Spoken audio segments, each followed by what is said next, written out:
What a monster! I can't believe... What the hell is this place anyway? This is a test.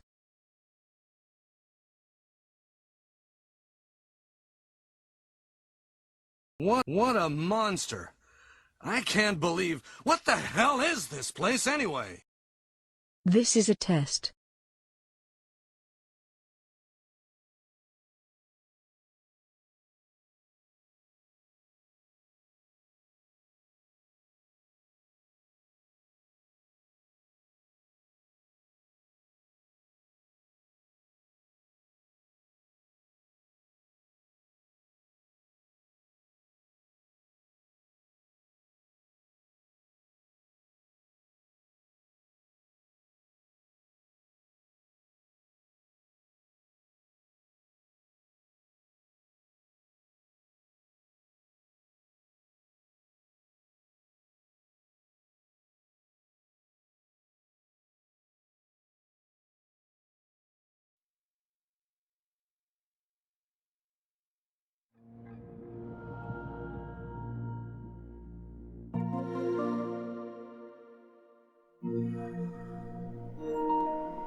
Hello and good afternoon.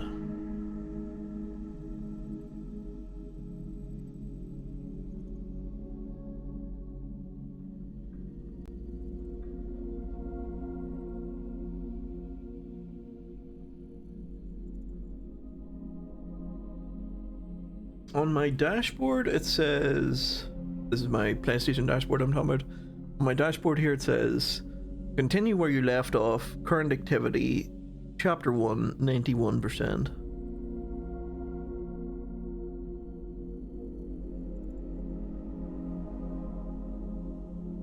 Does that mean the full game or the DLC? I'm not sure.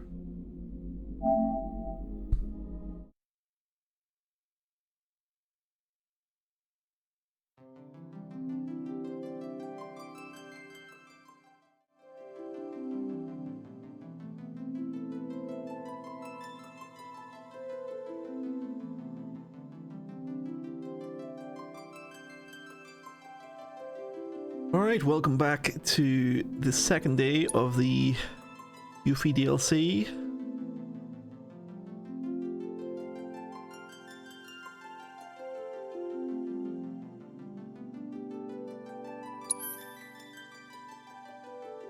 Yeah, it must be chapter 1 it's talking about. Chapter 1, Wu Tai's Finest. How many chapters are in this? Just out of interest. Resume playing from where you left off? Yes. Yes, please. Canceling trains like this. How else are we supposed to get shipments down here? Parachute them? Telling him what we need to do is reach out to the other sectors. Set up some kind of trade network, one just for us grounders. Right, I think where we left off was we were just about to get the train. Oh, there's only 2 chapters? Okay, so this will be finished today then. This will be done before the day's out. Excuse me, bitch? It'll look good, isn't it?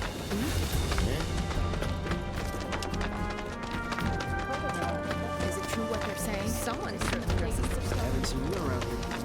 Go all out. Go in. I would recommend starting with your eyes. Okay, everyone, listen up. It's time for Stamp, the loyal little helper. Bow wow, I'm Stamp, the good boy who never stops helping. Captain's given me a very important mission to buy bread for tonight's dinner. So with his super-duper nose, Stamp went into town to sniff out a bakery. He went a sniff-sniff here and a sniff-sniff there. Even finding milk, sausage, and cake didn't distract him. Using his trusty nose, Stamp was able to find the best, most yummiest bakery in the whole city. And from that bakery, he picked out the best, most yummiest smelling loaf of bread. Thinking about how pleased the captain would be, Stamp went trotting back to base, wagging his tail and singing a happy song. Yuffie, the kids are paying more attention than you are right On the road now. home, he came across a Moogle crying all by himself. What's wrong? Stamp asked the forlorn little fellow. I'm so hungry, I haven't eaten in ages, Koopo, the Moogle sniffled. Never fear, Stamp's here, and I know just how to help. So Stamp gave the crying Moogle his loaf of bread. Thank Thank you, Kupo, the Moogle exclaimed, his palm bouncing excitedly. Then Stamp waved goodbye and returned to base. When he got there, he went straight to the captain and told him what had happened. The captain was very proud of Stamp. Helping that Moogle was the right thing to do. Who's a good boy? The captain laughed as he gave Stamp a good scratch behind the ears. And Stamp let out a happy bark, for he knew that he was the good boy. The end. That's all for today. Did everyone enjoy that? A year later, Stamp was run over by a Shinra truck. And that was the end of Stamp. I can't see. Move. I can't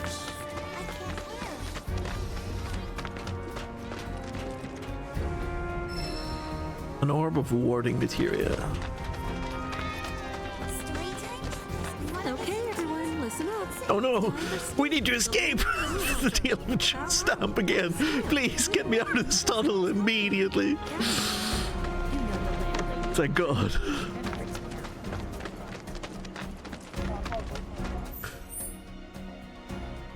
The fucking kids will be deranged here listening to that all day. Right, so I think we're just playing straight out of town. Stay back. Let's close it out.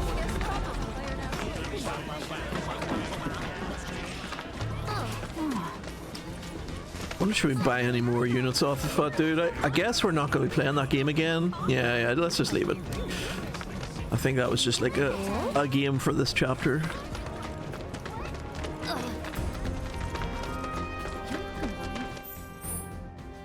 Straight out this. Oh no, is this the right way? Oh yeah, it is because it bends out round.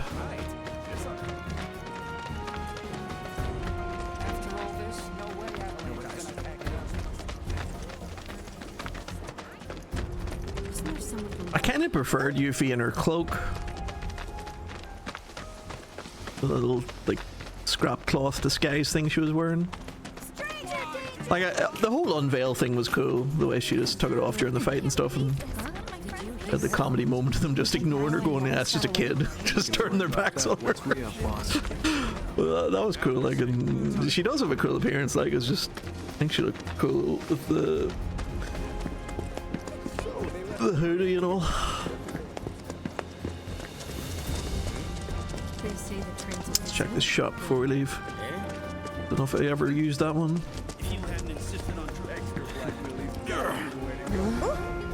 Looking for quality you can trust? This is your one-stop shop.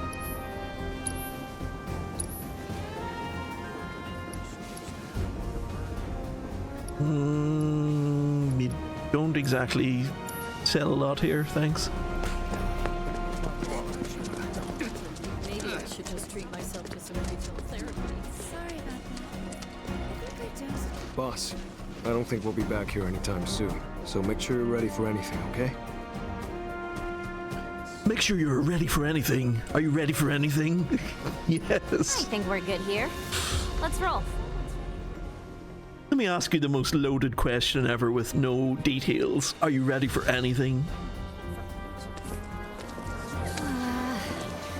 What's with all these people? Due to the recent incident at Mako Reactor 5, only a limited number of trains are currently in service. Please note that the Sector 5 Undercity Station is closed until further notice. Thank you. I get the sense we're not getting the train. Splinter Cell's done its best to make things hard for you. Miss this train and there's no telling when the next will be.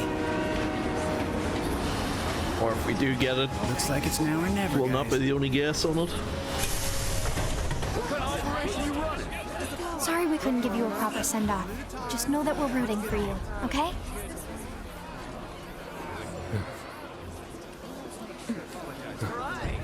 All aboard!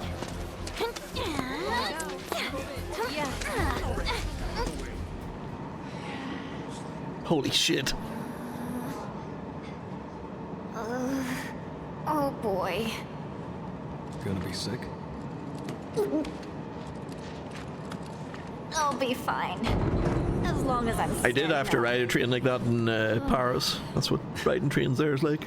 Not all the time, but sometimes. Just Fucking people crammed in, just body to body. Chocobos, boats. Sure trains would have done it too. Who is Melfi? My sister. She trained under your father at the same time as me. And she had such promise. Had? The war was ending. But a Shinra mech went haywire near a crowd, and she had to do something.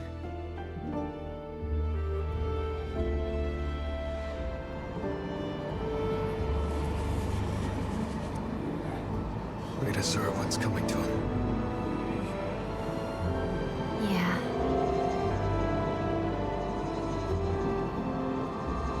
They do. But I'm not your sister. So get your goddamn hands off me.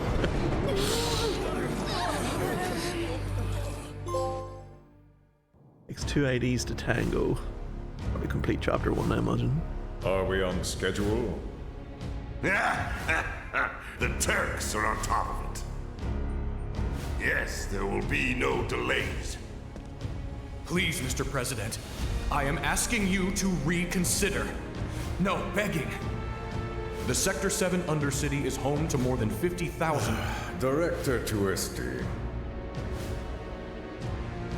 At least let us issue a warning, sir. The stench of the Director's cowardice fills the room yet again. Breathe. Progress requires sacrifice. Learn to live with it.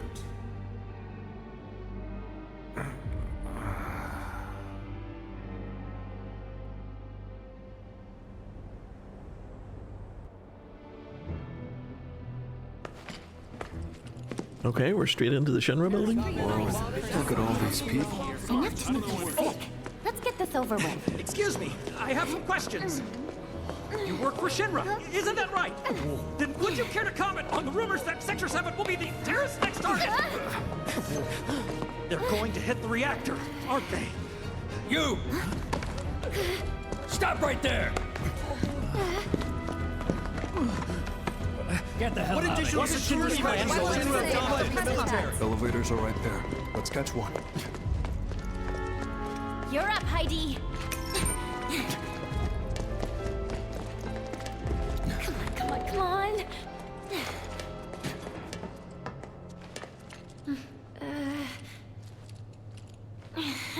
Hold the door. Oh dear. What floor? The basement. Advanced weaponry. Going down. Doors closing. Guard doesn't even ask questions, he's just like, yeah, sure. Perfect. Just perfect. Huh?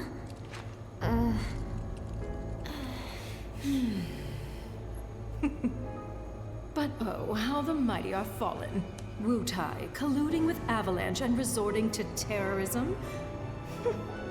I always thought the Wutaians an honorable people. They used to be, certainly. But now they're Who is she talking to? The guards aren't even talking to her. Shinra's face. Would you not agree? In light of recent events, I mean. Oh, she's talking to us. Okay. I would. 100%. What a lovely smile.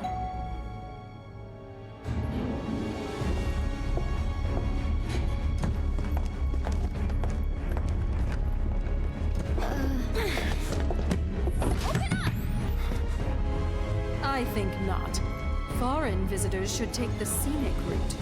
We've been rumbled. And savor the opportunity to meet our latest autonomous Yeah, weapons. we've been rumbled.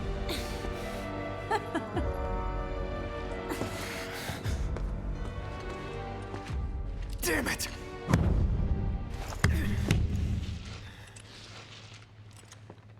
I'll never get a better chance. That was Scarlet, Director of Advanced Weaponry. It was one of her machines that killed Melfi. Okay, so he has actually seen her die.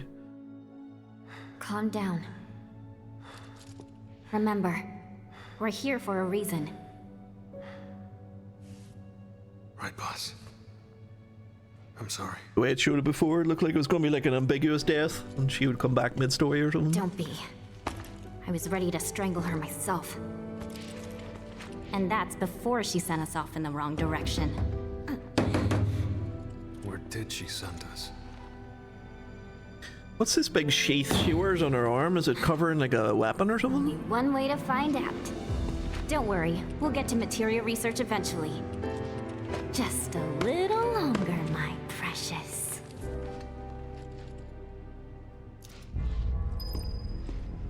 Scarlet's trap.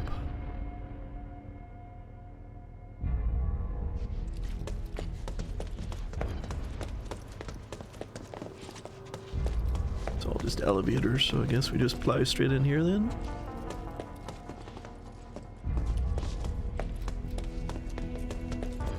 It's an arm guard for giant shuriken. She can mount it on that hole at the end to spin it like a saw. Ah, I see. So basically all her weapons have to be compatible with that socket.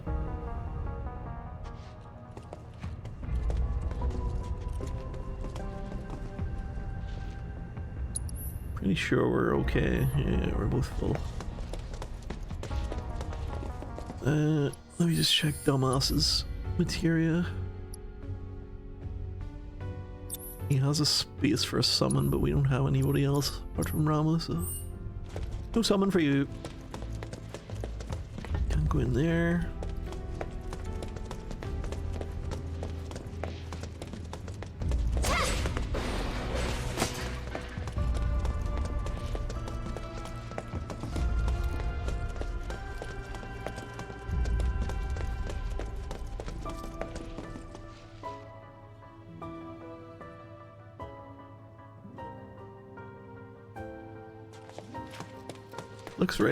Looks very much like a Metal Gear base. That's just what I stopped to remark on there.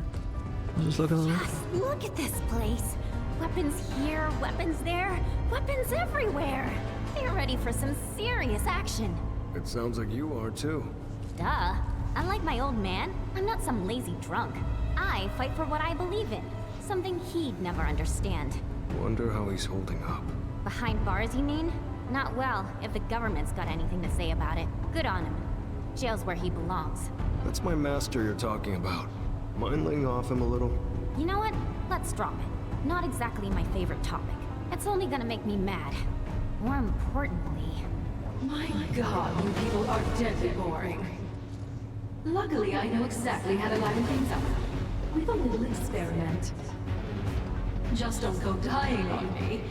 That might yield very interesting results now, wouldn't it? Unit calibration complete. Initiating combat data collection sequence. You're going down! Let's do this! Got your back. Take that! Okay, let's have a look at you. Shit.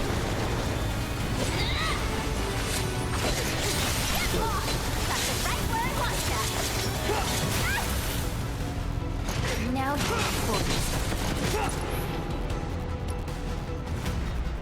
I'm halfway to limit break. Sonon hasn't even started yet. Let's see. Give me a bit of fire. I'm on it. And you, Sonon, give me some thunder on the sweeper. how you like this? Get your butt over here! Thanks for that. Ready? Time to kick some butt. Not yet. Let's do this. I'm on it. Why is he so hard to hit? Got it. Keep it up. Nice one. Ready for it, smackdown? That was cool. Just the freeze frame there with the explosion. Calibrating for next test.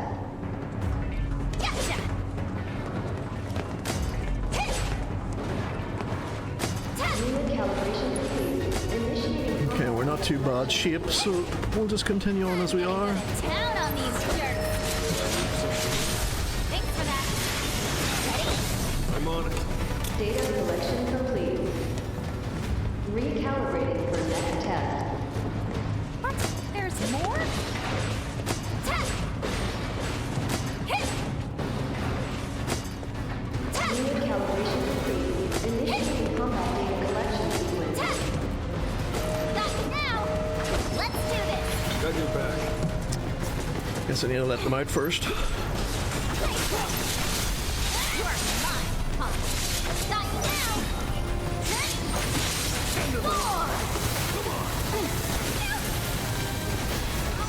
Ow. You're going down, ready? Hold on. Time to kick some butt!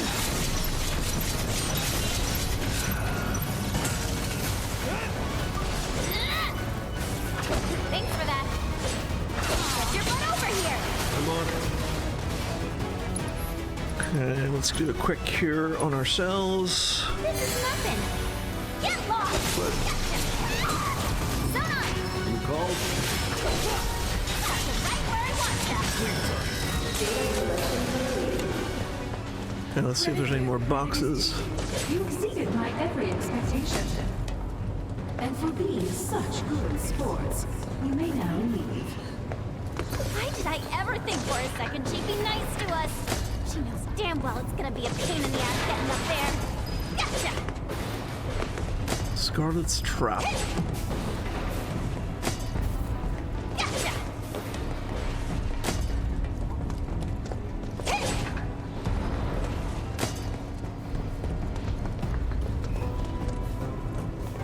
So far, DLC's cool. I'm just hoping that this second chapter is not just going to be Rumiko's fight lol. You know, I'd like to get a little bit more substance to it, characters, some story.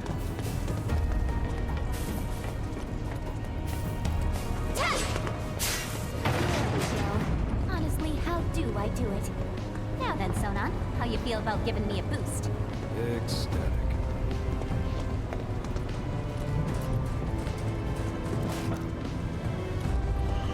Oops. And go. Can I kick this down for him, or does he just jump up? Oh no, I kick it down. Okay. Okay, get to climbing. Get your ass up here. That was rather reserved. I thought he was going to just do like some leap up the ladder and one knee down hero land and shit, but he just climbed the ladder like a normal person. Sewn on the normie.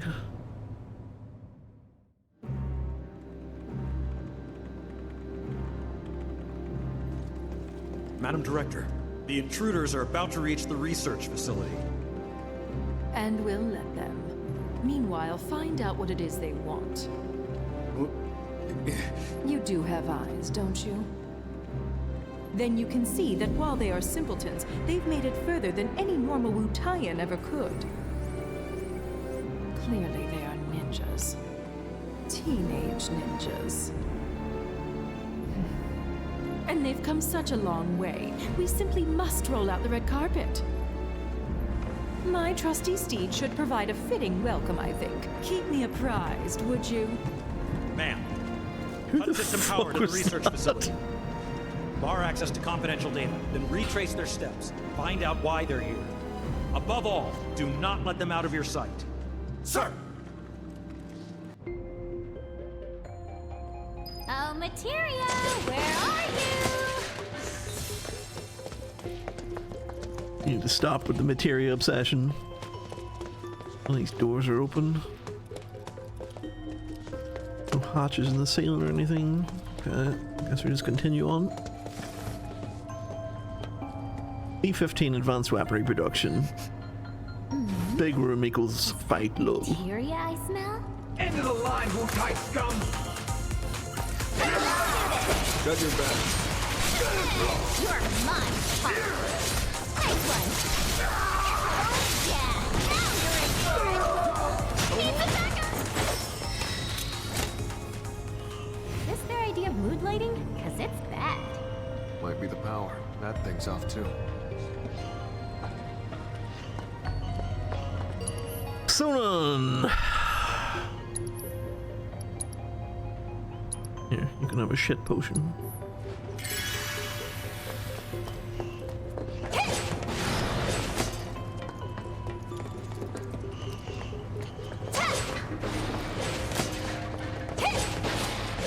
Talk about hitting the jackpot. This must be where they make their materia. Maybe, but they're not what we came for. Let's keep moving else. Totally. After I grab a few souvenirs.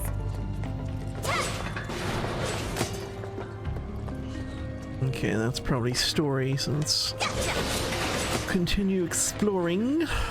Is materia manufactured? I guess I'd forgotten that.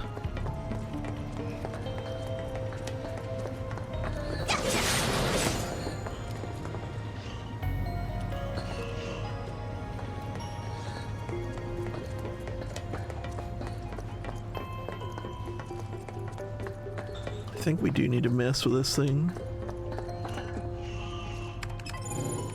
Level 1 power grid online. Initiating Mako energy saturation. Deploying security grading.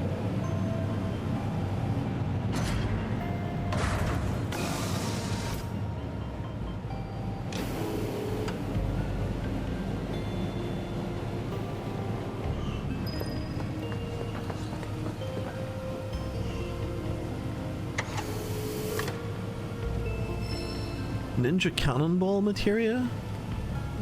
Escasay?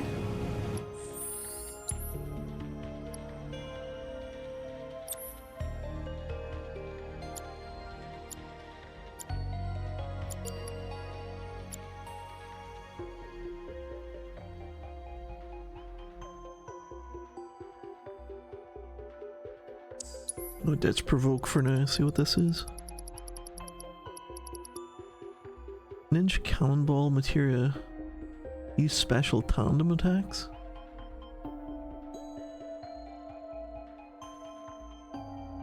What's a Sonon launches me?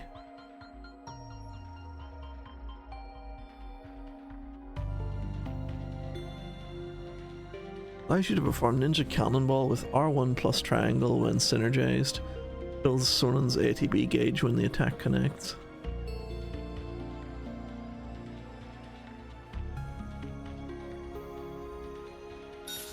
Okay.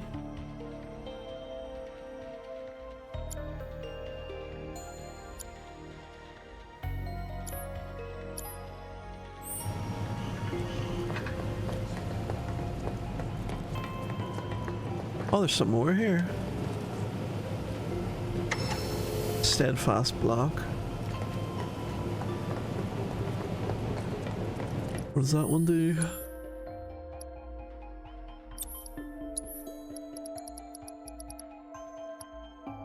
That's one I already had. Further decreases enemy damage and fills the ATB gauge faster when you're guarding.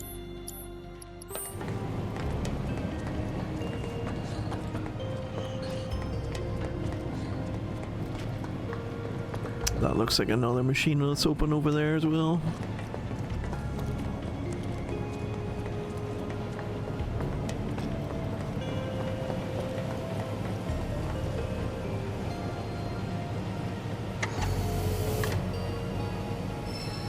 Skill master materia.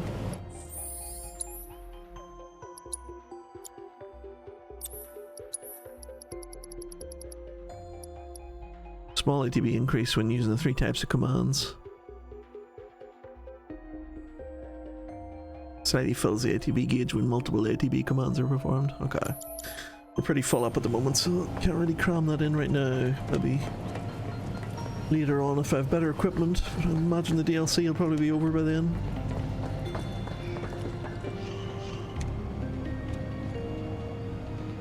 Access denied.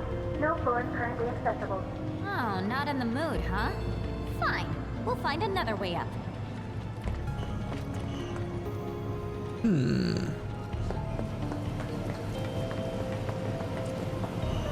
It does look like we can climb that fan grid.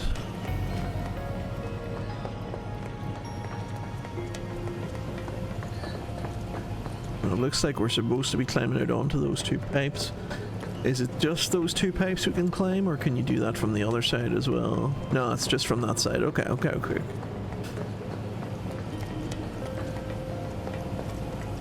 And are those pipes connected? Looks like we can reach both of them from up there, so it doesn't really matter which one of these we go up, I don't think.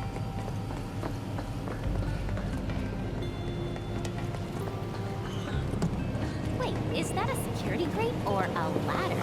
Thanks, Shinra. Is there any reason why I would go down lower first? I don't think so. She remarked it as being a ladder as well, so... That's weird. Not even a whiff of materia up here. But then there's nowhere else to go.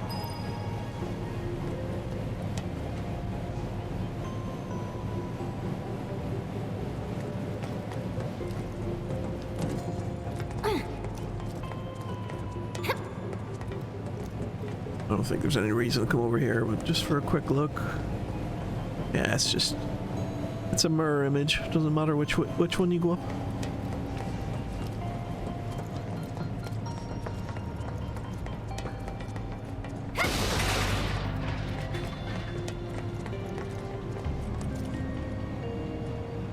Might be a way to lower those pistons maybe so we can get across them.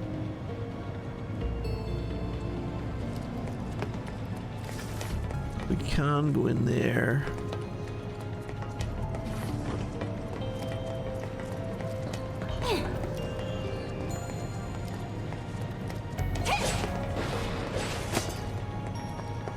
Treasure chest.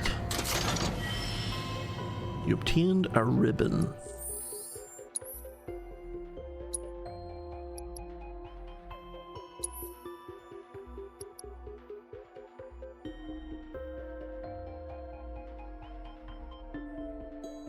What the hell are these? Gozu drive and Mezu drive? A memory module containing the data of a demon capable of terrible ferocity. Used with a Chthonian armlet.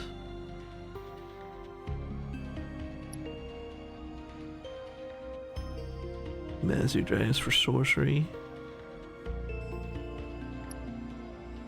Charming hair clip imbued with sacred orisons. Prevents detrimental status effects, makes it harder to be interrupted while you're casting magic.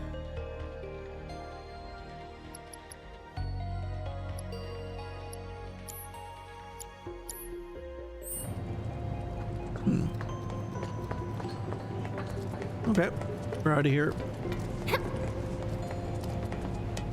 You are the cannonball.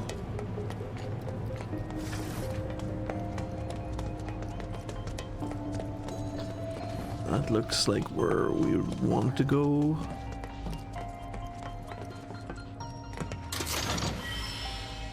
Obtained a volant armlet.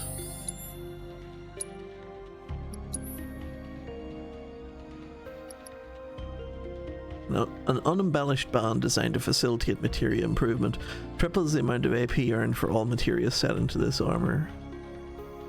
Right, so it's like a huge nerf in terms of how much materia you can put in, but it earns points for the materia that's in it 3 times faster as a result. That's not bad.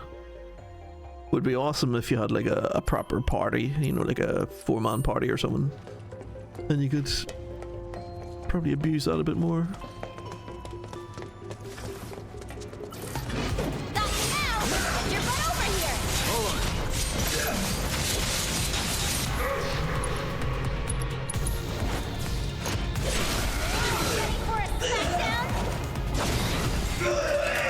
Get destroyed, my friends. Get absolutely destroyed.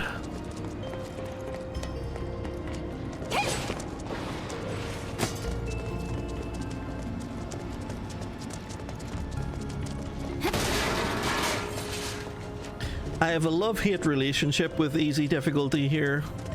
Like, I'm playing through it on easy difficulty just for story. It makes the boss fights seem quite nice and enjoyable, but the fights and stuff to get there in between times is like way too easy, and also I noticed you get like enough potions for about 4 playthroughs. So I'll probably do Rebirth on normal, I think.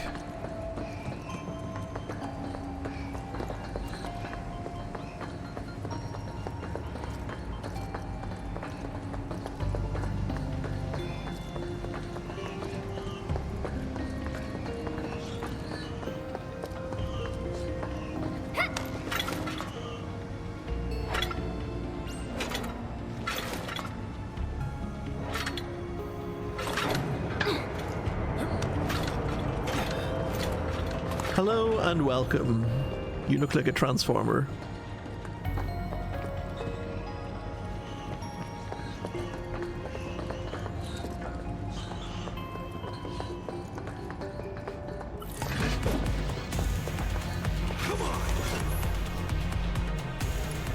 Okay, so you can't do anything yet either.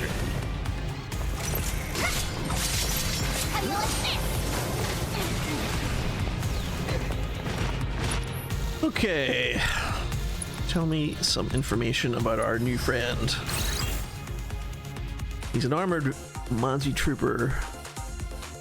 Troopers belonging to Shinra's public security division who have been outfitted with advanced weaponry's latest and magically enhanced armor. They possess a number of macro-infused weapons which they use to eliminate intruders. While their core is exposed, they will unleash a powerful pulse laser. Destroying or staining the core will weaken and render them susceptible to staggering. Interesting. So when they open their core to use their laser, you use steel on them and take their core off them. Okay. Good to know.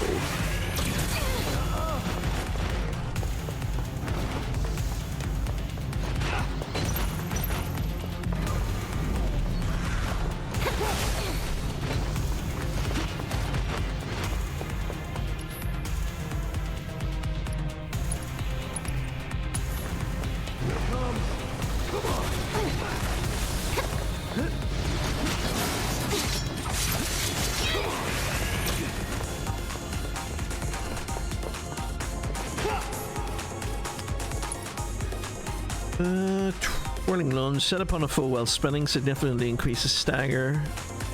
Continue targeting a single enemy to deal increased damage. Yeah, do twirling lunge. Cool.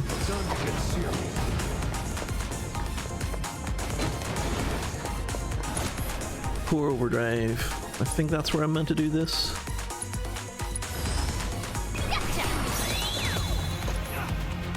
You stole an armor core, yep. Okay, now we lay it. And we hit you with this.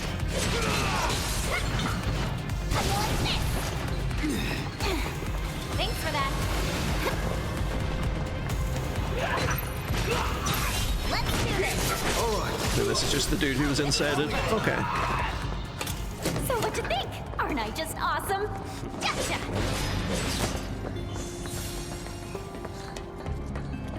That was pretty cool.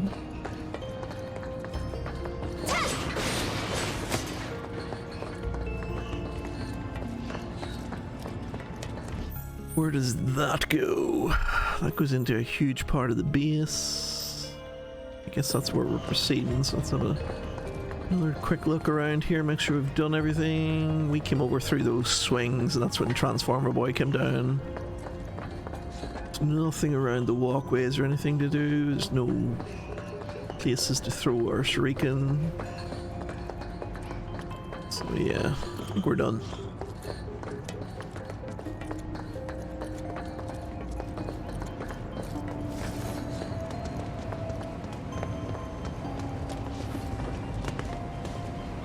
Holy shit.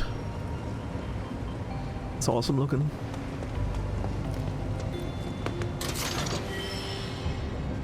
Obtained a Jin staff.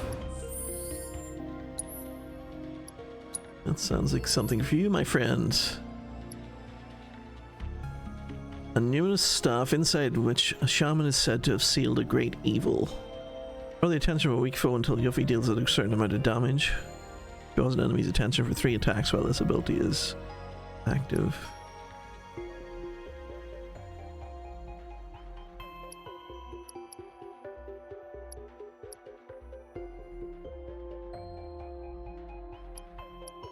Seems good for spells and shit for everything else.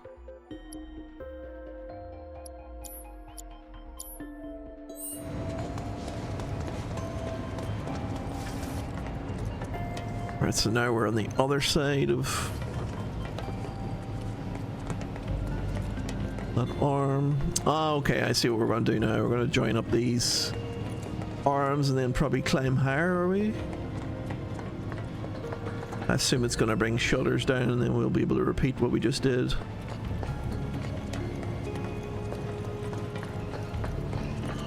That's locked, so I can't go that way.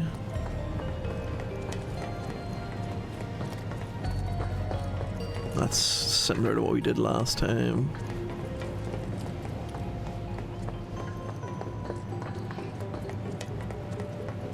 So yeah, we just repeat this. Level 2 power grid online. Initiating Mako energy saturation. Deploying security grid. Not long now, my precious. Safe in my arms soon. Entry lock released. And what do we have here? A secret material vault, perhaps? That's probably because there's no other prizes up on this floor.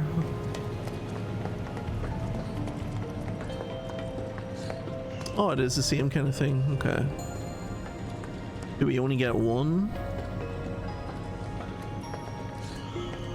Oh, we don't get any at the moment. So I have to do something with this machine. Those doors are locked. That isn't the door. And that door's locked as well. Okay, let's see what this machine does then.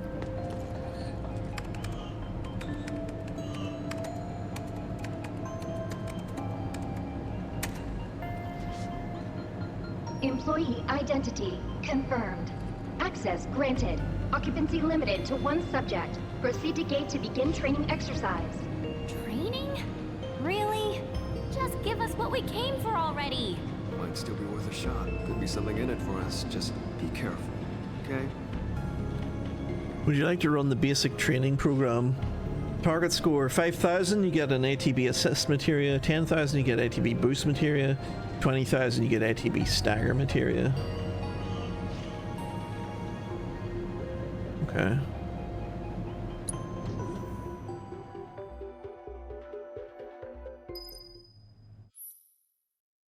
Like with its Sector 5 Undercity relative, the objective is to destroy as many boxes as possible within the time limit. Each box will add to your score, and when the timer reaches 0, the training exercise is over. Reach the target score to win. The durability effects and score differ with each type of box.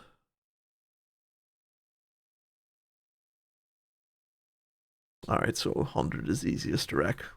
200 will be a bit harder, and so on. Gotcha.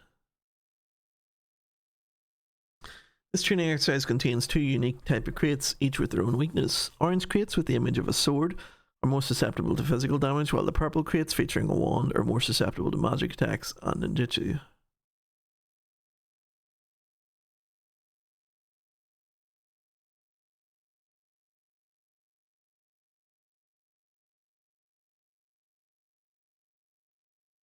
Destroying red boxes extends your time. Okay.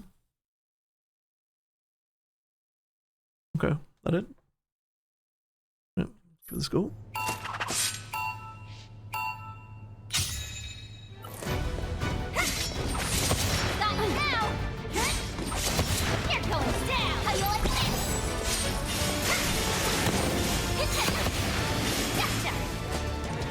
Now what?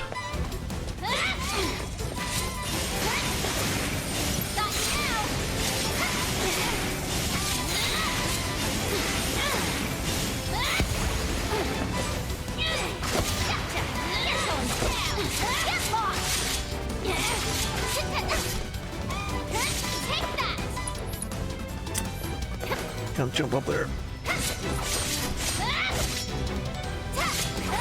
So what to do with this Rican actually?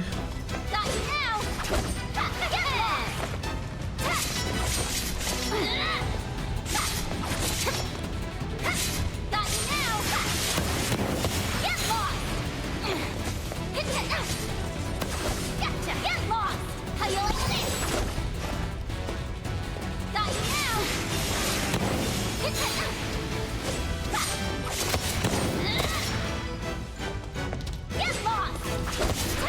Not now! Get lost!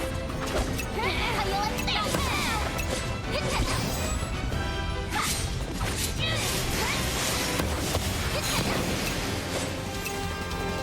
lost! You're going down! Gotcha! You're going down!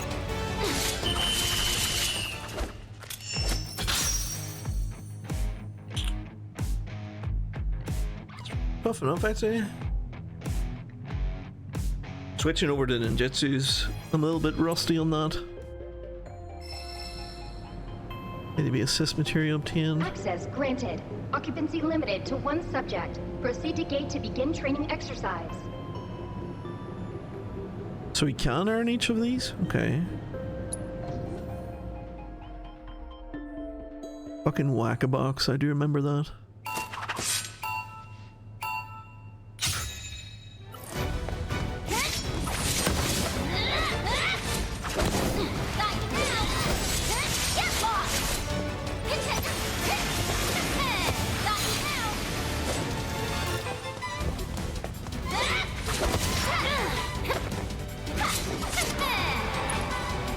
You're gonna get what's coming to you.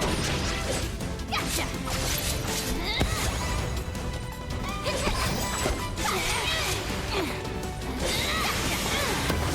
Get lost! How you like this? You're going down! Take that! Gotcha! Get lost! Not now! You're going down! You're going down! How you like that? Get lost! You're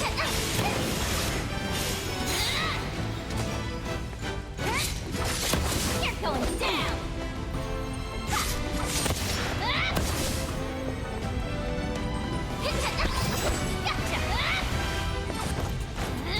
Hello? There you go. You're going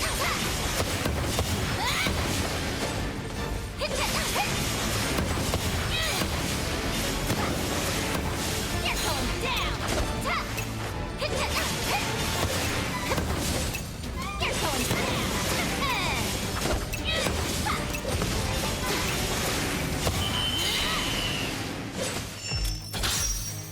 Okay, better. Avoided the fat ones that time.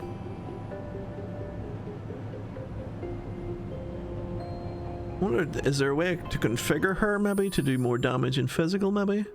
Little faithful.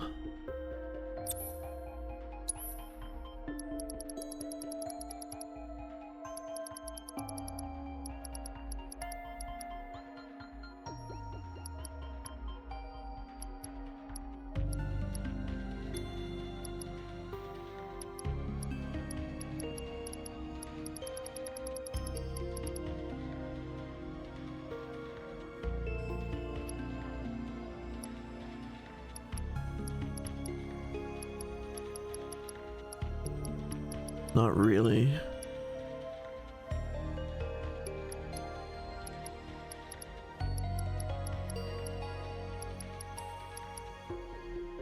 No, it's not.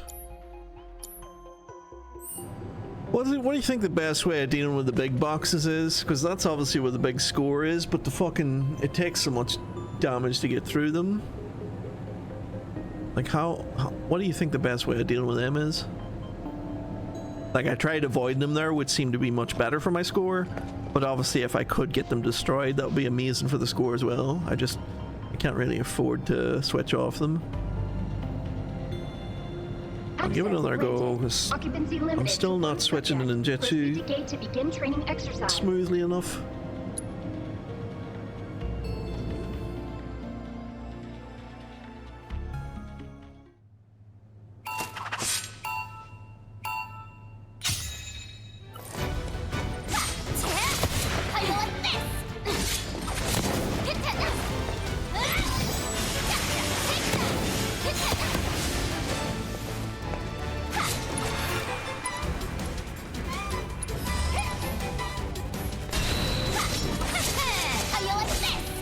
That does jack shit.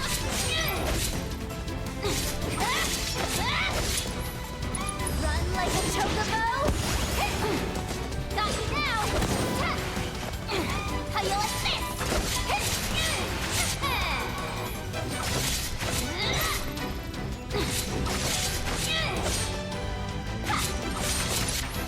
You're gonna get what's coming to you. Got you now. Got you now. You're going down. Yeah, I fucking pissed away too much time there. I just can't get switched over smoothly enough. How you like this? Got you now. Get off. How you like this? You're going down. With the power of his providence.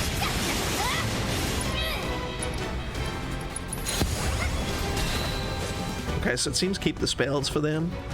Gotcha. Got you now. Get lost. Gotcha. Got you now.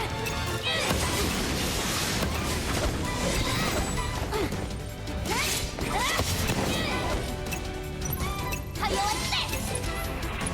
You're gonna get what's coming to you. Got you now. Better, but still not there. I guess I did piss away about 10 seconds on switching ninjutsu again. Notice where you can wait for it to deal a second tick of damage and then use Windstorm.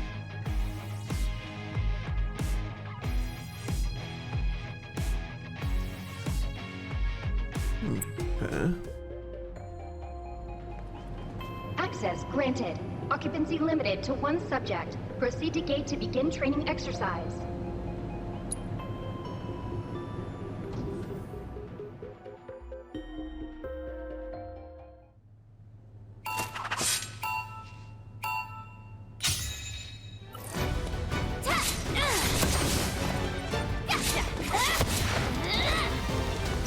Get lost. You're going down.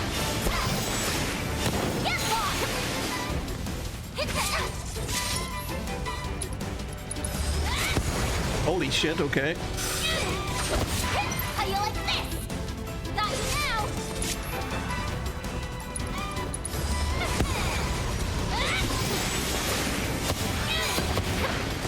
Got you now.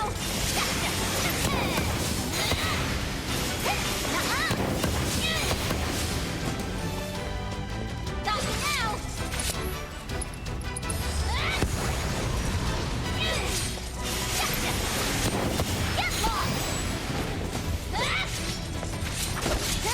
Shit, wrong button.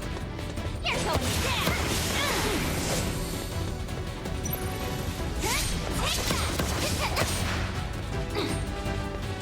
Oh, that man knows these fucking games well, boy. Anything he tells you, you don't even question, just do it. You're going down. How you like this?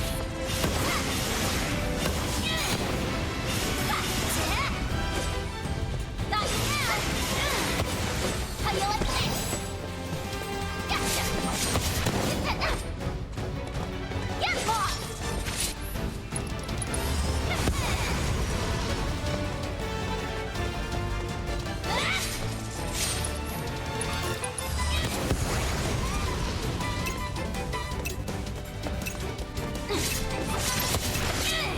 You're going down.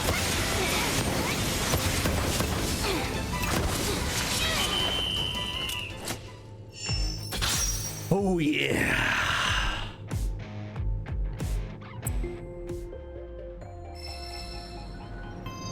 Soldier training program unlocked. What the hell is this shoulder? Soldier Access training granted. program? Occupancy limited to one subject. Proceed to gate to begin training. Soldier training?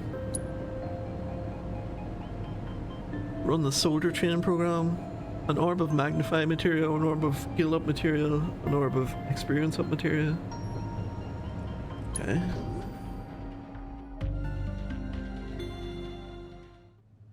Jesus.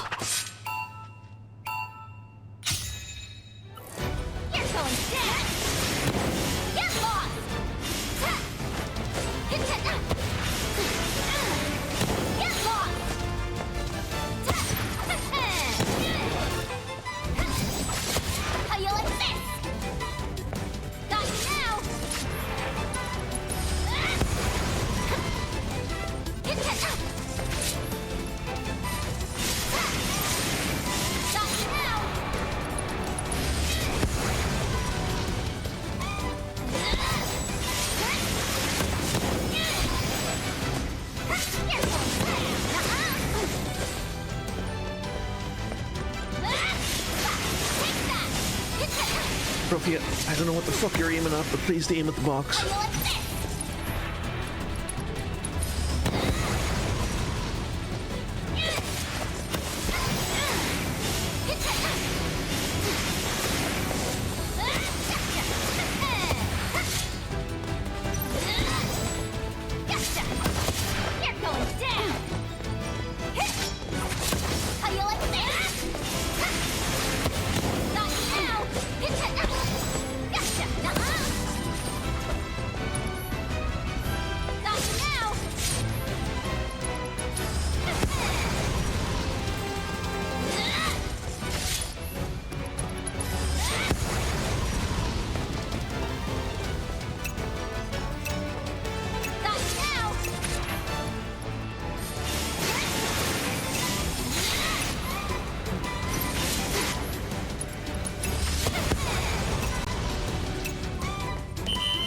Okay, so there's time boxes in there as well.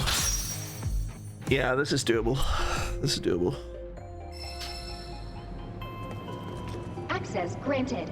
Although, what's the score? One subject. Proceed to gate to begin training exercise. Are they looking like 30,000 or something for soldier training? 50,000? This is not doable. I can exclude your video. This is not doable. Okay, soldier training program, yes.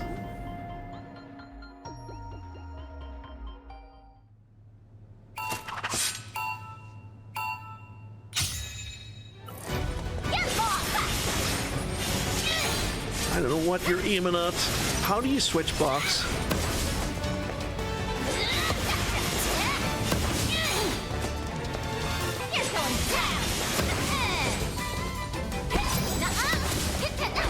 Is there a way to just restart this? No.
Okay, nice.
That one's a bit too nuts to get to 50,000, I think. Not as enjoyable and like improvable as the other one. Access granted. Occupancy limited to 1 subject. Proceed to gate to begin training exercise. Yeah, I think we'll just leave that one. I'm happy enough with what we got there. Missing 1 materia is not bad. Not that we'll ever use them anyway. So we do have the option of going higher now, or we can also do this.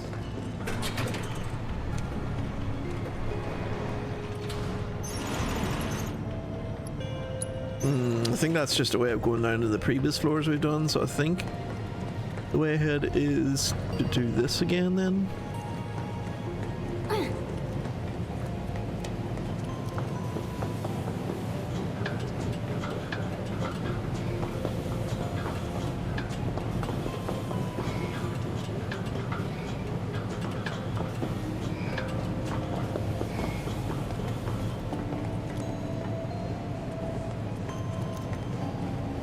$50K requires some crazy setup. Yeah, kind of figured. I'm sure it's very doable. It's just doesn't interest me that much. I'm pretty pleased with the fact that we blasted through most of the prizes there. You can probably swing across to that yellow thing from over there, which would probably mean going up the other side as well. So what's at our side then? Bullshit? Have I triggered story? Uh-oh. I hate myself. No doubt the entire plant destroyed now. We'll never see this floor again. Come on! How could we have gotten so lost? Easy now. Focus. I know. Spare the chow bean? Sure.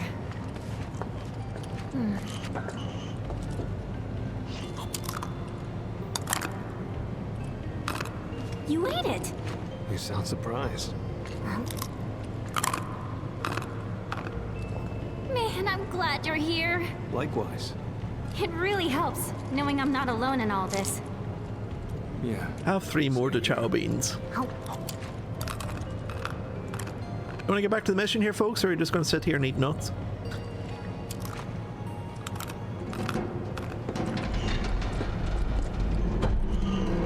Uh-huh. I think I found our way across. Right. Shall we?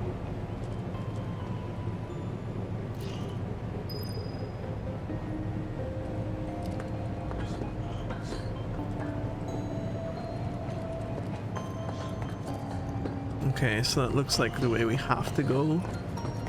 So if we want that, we probably need to go now then. Okay. BRB.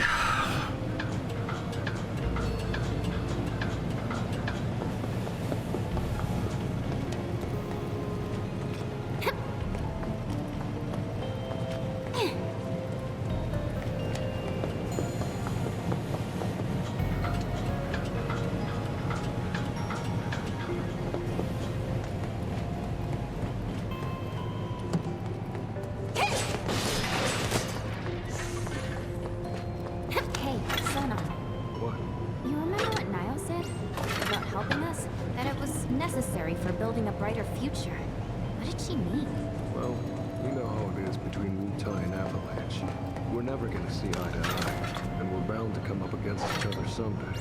But when we do, the fact they worked with us might help both parties put their differences An orb of time materia. Conflict. That's what I got out of it anyway. Figured as much. Is he still on the previous platform just blathering to himself? What they want. Free elections, workers' rights, fair distribution of wealth. They don't see the world how we see it. And when you look at the world, what is it that you see? Homes bombed to dust. Plumes of gun smoke. People bleeding. Who is little bro talking to? Me too. And I'll never forget.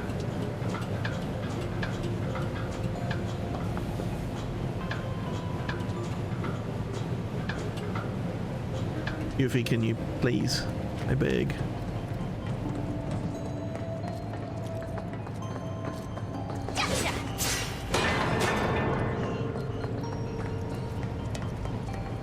Wait, hold on. Hold.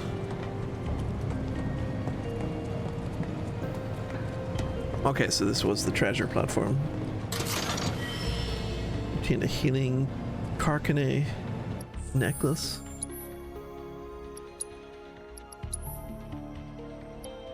An elaborate neck piece that imparts peace of mind to the wearer, increases the effectiveness of healing items, spells, and abilities.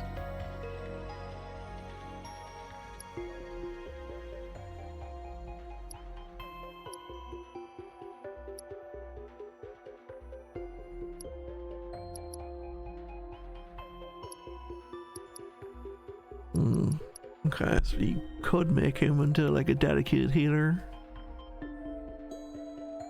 Could.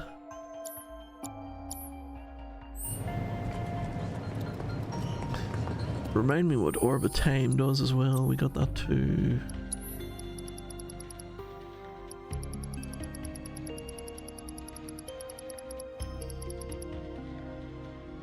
Use haste, slow, and stop.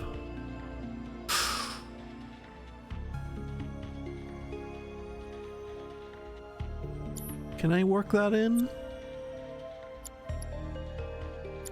Steal, deadly dodge.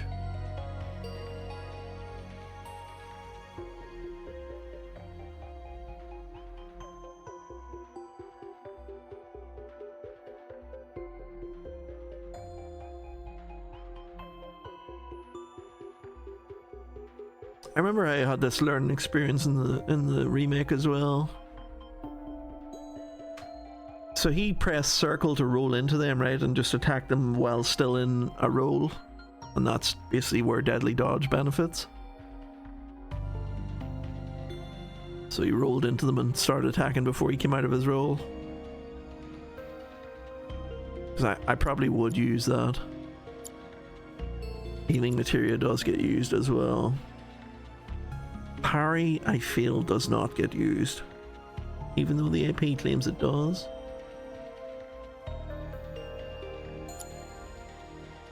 Assess, we definitely use. HP up, we are using passively.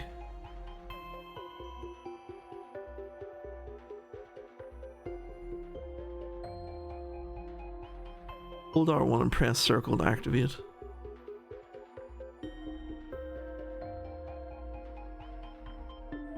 Deals a small amount of damage. I wouldn't do bullshit like that in a fight. I feel it's better to have time.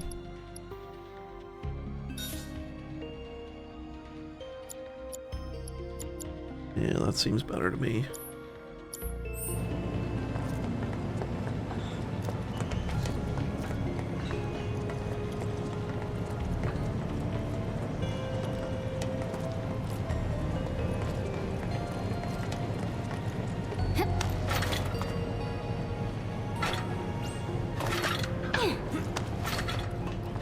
I notice on those swing things, it always does a button prompt just at the end of the first swing, but even if I hammer the shit out of triangles, she never does it. You always have to wait till the second one. Right, lads? I'm gonna go to town on these jerks.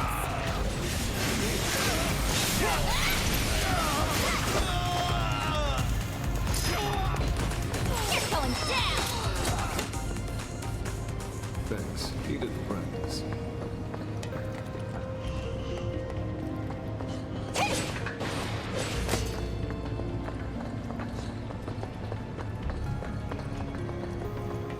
There's nothing there.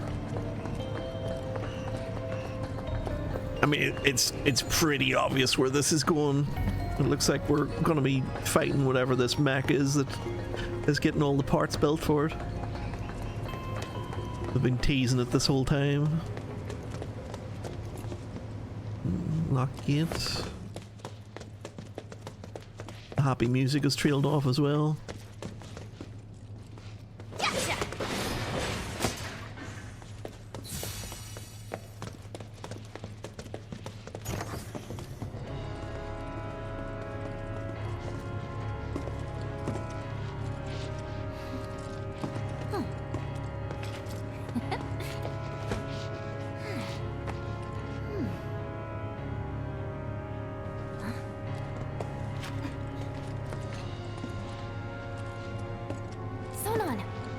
Check that out. It's a huge vat of goo. It does look more important than the others. This has to be it. Oh, sweet baby, come to mama.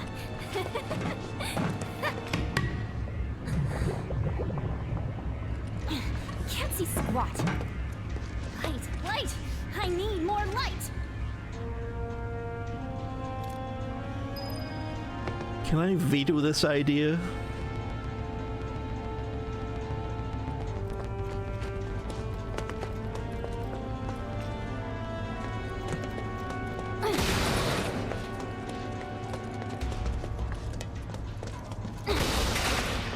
Just go ahead and smash it.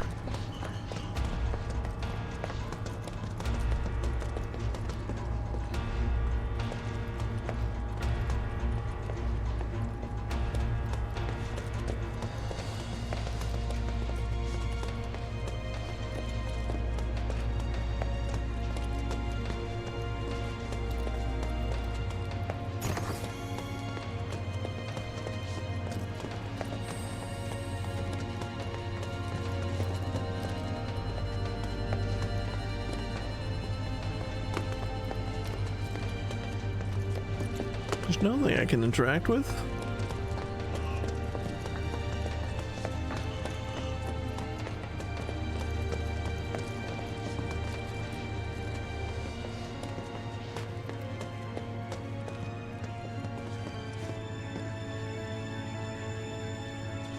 I do not know what they want from me. We will leave.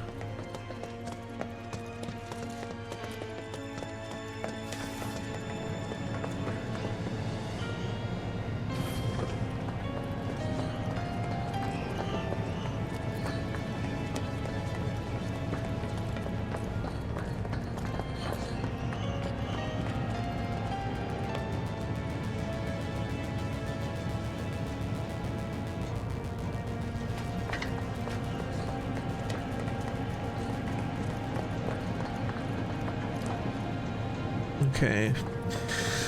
Guess we hit this in. Level 3 power grid online.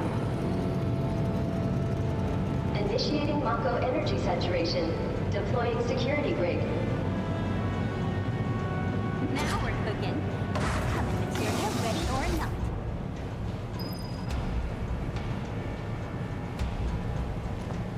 I'm guessing that's enough power now for whatever shit she was looking to do back here. Or maybe I shouldn't do that yet. Because this is probably... Although it changes the... No, it doesn't. Let's say it changes the objective thing to go that way. Okay, so you can't climb on that pipe. Can't climb on that pipe. Right, so they're actually blocking you here from proceeding until you've been back and done that shit. Well, you do have to do this now.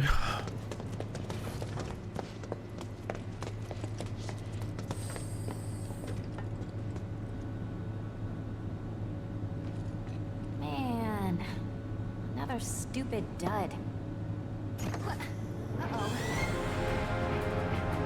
Quit holding out on us, Shinra. Bebop and Rocksteady. Yeah, not these dorks.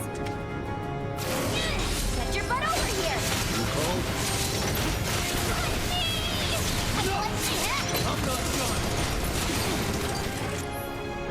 Sonon, would you be so kind, please, as to put barrier on me?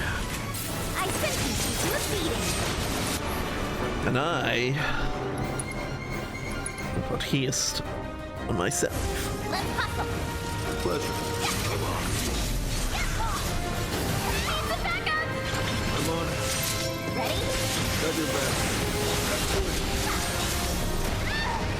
Jesus Christ. That's good. Need some backup. I'm on it.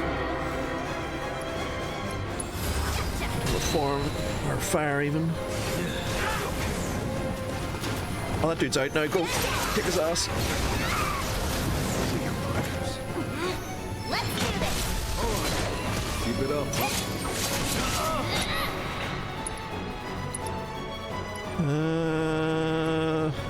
Give it to him.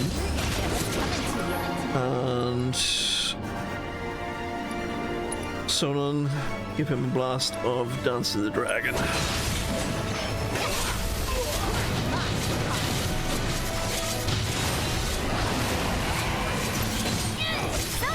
Got your back.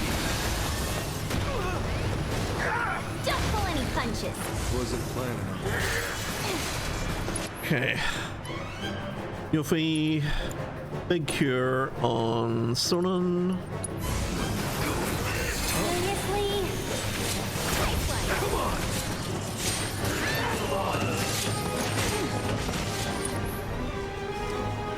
Yuffie, big cure on yourself. That's your butt open.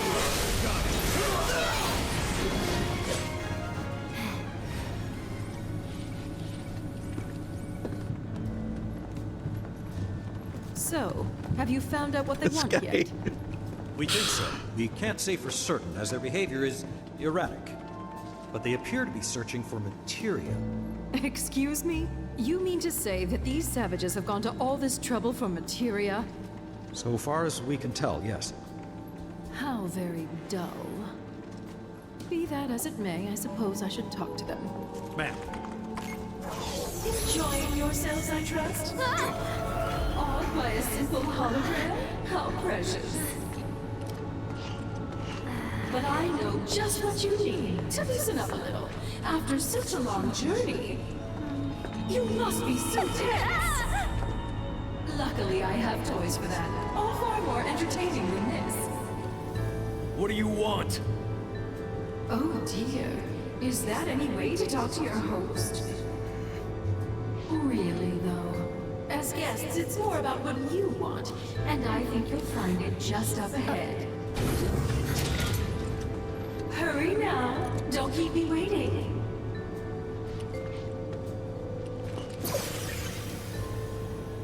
So, boss, what are you thinking? That we're walking into a trap, I guess. But it's nothing we can't handle, right?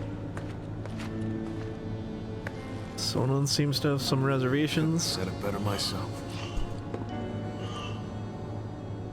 I was actually thinking during that about how crazy it would be if you had the ability to like just appear in front of people as like a giant hologram the size of a building, just anywhere, like regardless of where the person is or their proximity to your equipment. You can just basically put your hologram in front of them to talk to them.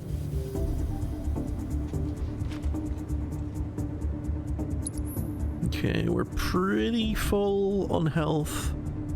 MP's not too bad either, so it should be okay.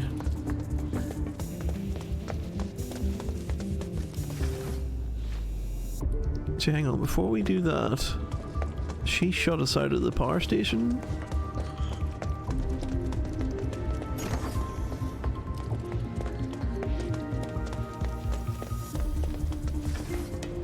She has not, but we can't do anything with the pipes anyway. Okay, so you do have to just keep going with this other stuff.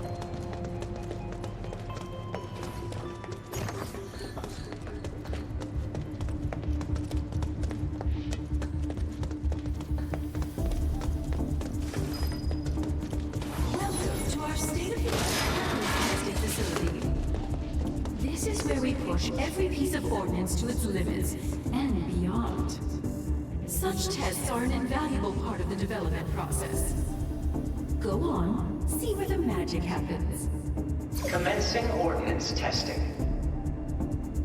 Select ordnance type to deploy for this trial.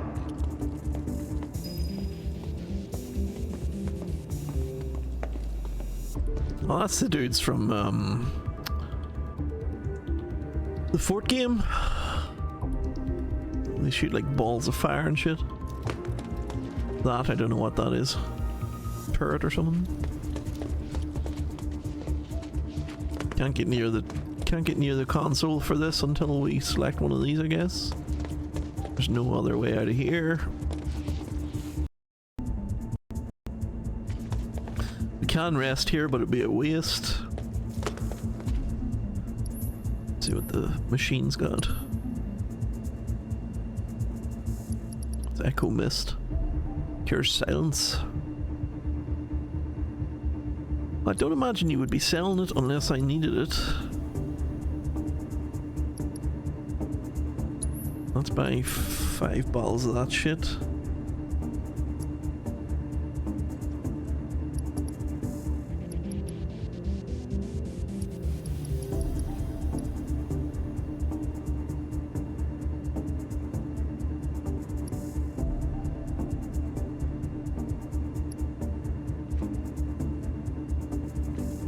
There's a 4-socket force bracelet for 8,000. What does he use?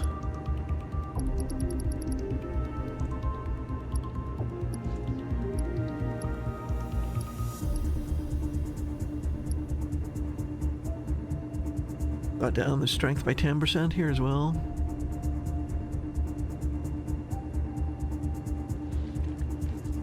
I think mine's only 5, yeah.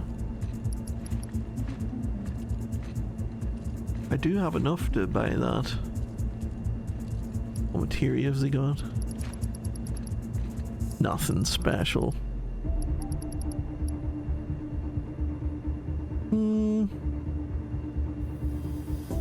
Does has the negative effects one. And poison as well.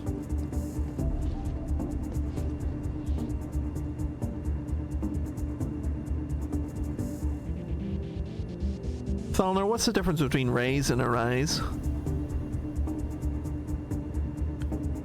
Is raise like a bring him back for the battle but he dies at the end of it? Whereas arise is like Phoenix Down?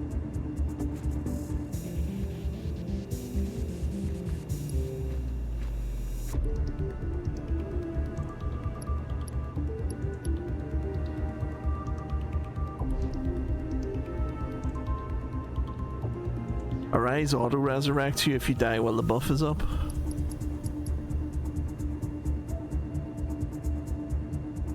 So it's like a soul stone for warlocks?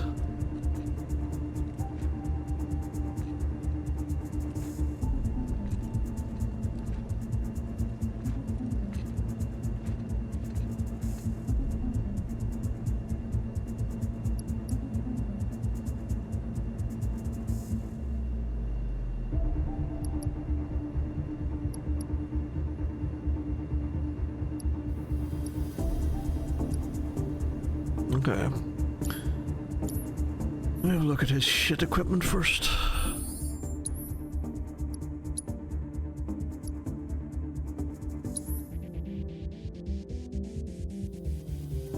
So his bracelet is shitty. Mine's kinda shitty. So upgrading him would be the priority. We do have a 4-socket already, actually. Oh, that's what takes the Gozu and Mezu drives. Grants preternatural strength. What the hell does that mean?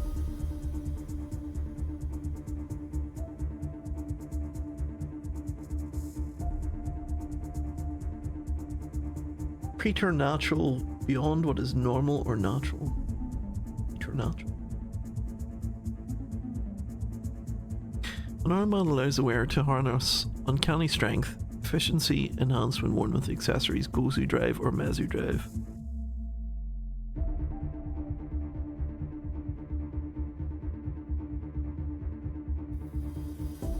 Right, I think I should be swapped over to this. Because I'm not very smart, I give him it.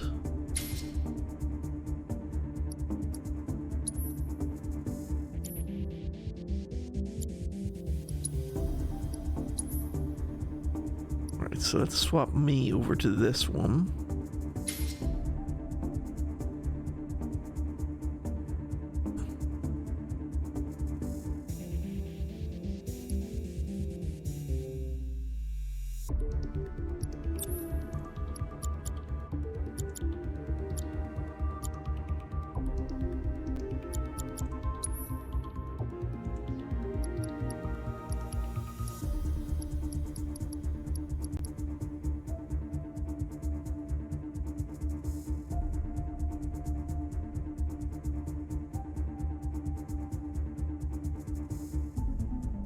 Reach and Dispel would be quite nice. Do I want to cram those in though?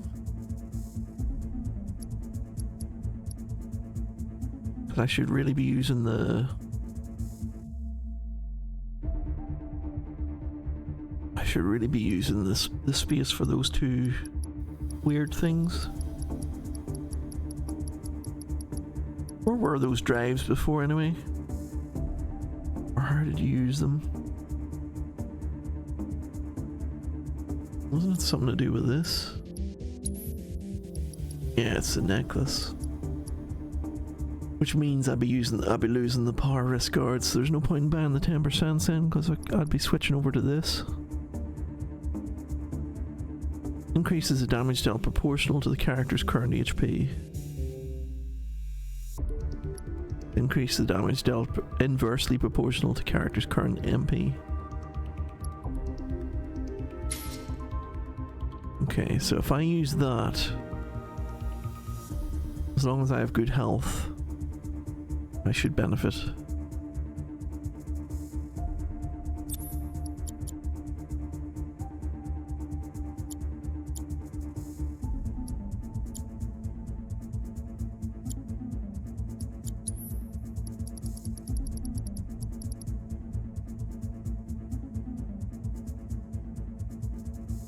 Expand the range of link materia. Effect reduced by 60% when it's expanded. Expand the range of spells with the link materia. Switch back to a single target. Press L1 when selecting the spell. Okay, so level 1 sounds... it's more of an AoE thing. Okay.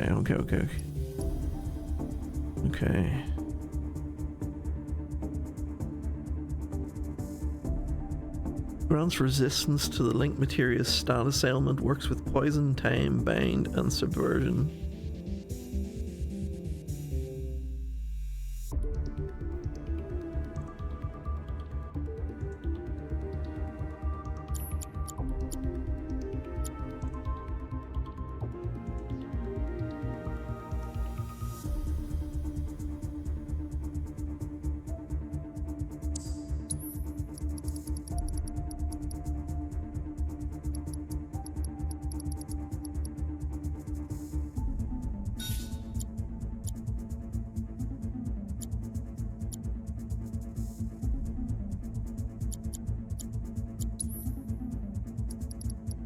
I just ripped out a SAS there, so I need to put that back in again.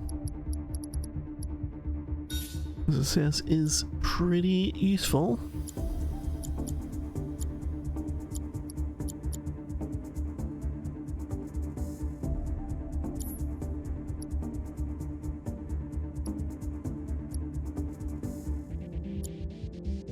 And then his bracelet is trash.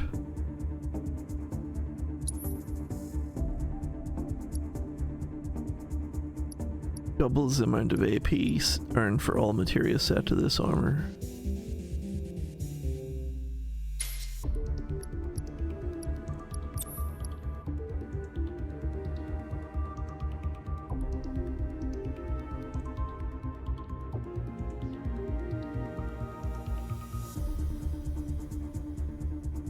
So while you're synergized, press R1 and triangle. I don't know if I'm going to ever use that. I might switch that out. Where was the breach one? I think we do need that.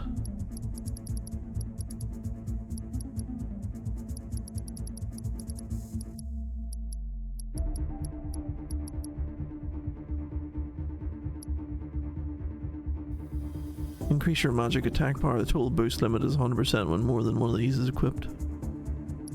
Increase the amount of gil you earn in battle.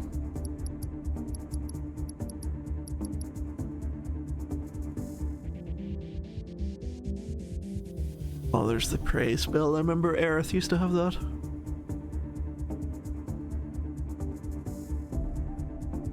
Fuck, that would be nice to have him using that actually.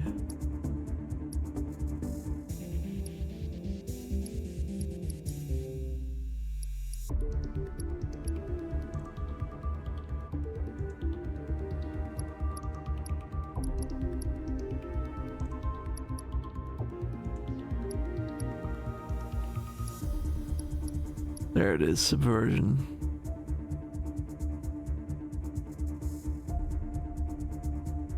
Give him subversion and prey, I think. I just need to get him a better bracelet. Okay.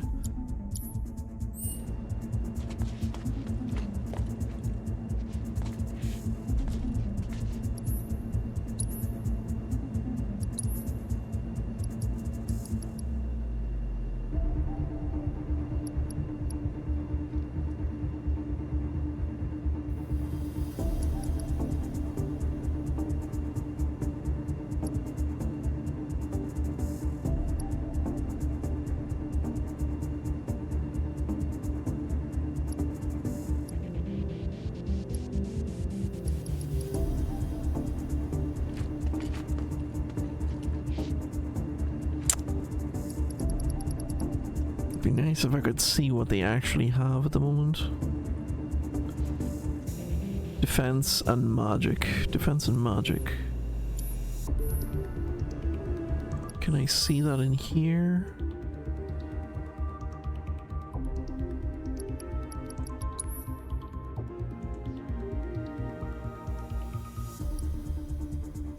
I can.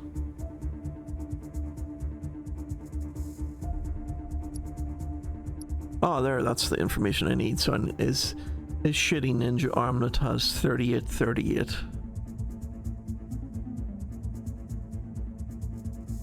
3838. Okay.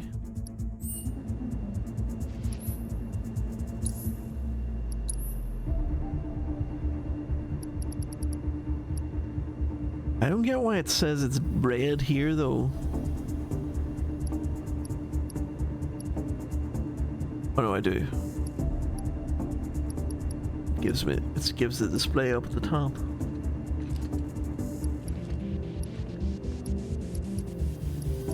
So basically all these are trash.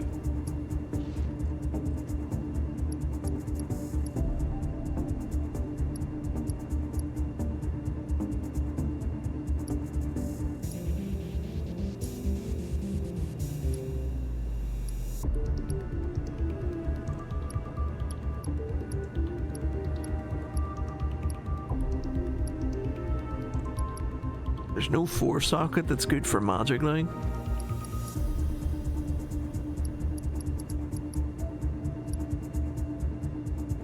Like that one's awful. 7-7. He's got 38-38 at the moment.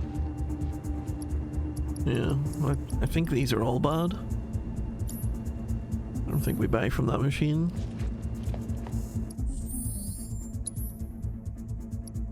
I think that's like if you've just like forgot to play or something. you came here by skipping everything. You're like, holy shit, I need to buy equipment. Okay, well, we have some of the worst equipment you've ever seen in your life. Would you like to buy it?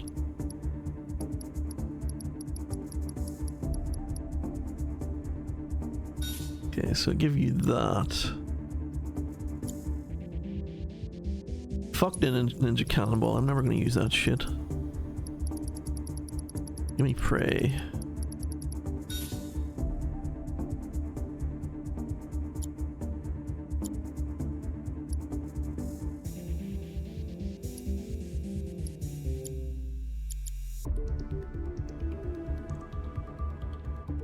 Auto cure casts cure on severely injured allies up to a set number of times. Will not activate if the character does not have enough ATB charges an MP or the player is controlling them.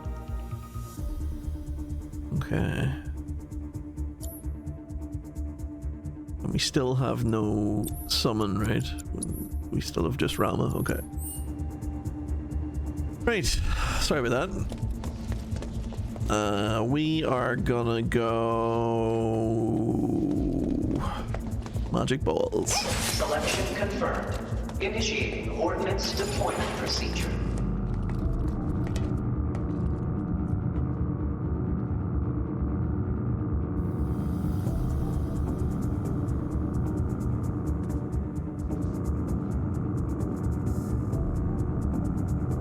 Subjects approaching test site. Test will begin momentarily. That's a nice touch, just the little wind gust as the elevator moves. That's very nice, just it's blowing her hair back. Right, let's go. Beginning analysis. What's up, Corny? So he's immune. Oh, I remember these things. Isn't it like one is barriered always and the other one's not or some shit? You're going down. You called? Nice one. Though, what if we did this? With barrier mana ward reflecting shield costs 2 ATB. He's not quite ready yet. Okay.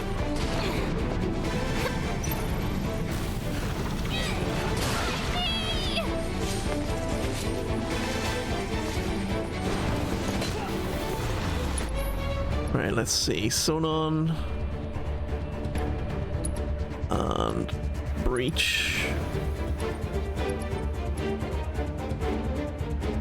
Why are these grayed out? Try it on him? No, you can't. In that case, give me a bar here. And I cast haste on myself. Try and keep up.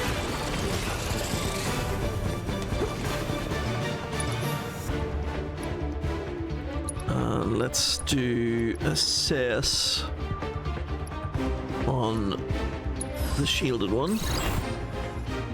Modified merge of the monodrive. Not only did these creations survive the Mako Reactor 5 explosion, the Mako spell caused them to grow in both size and strength. They are resistant to physical attacks until pelted with magic.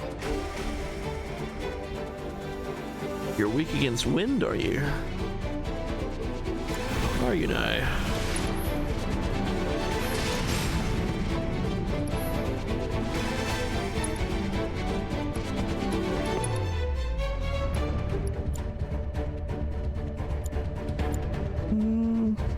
Give me a good blast of that.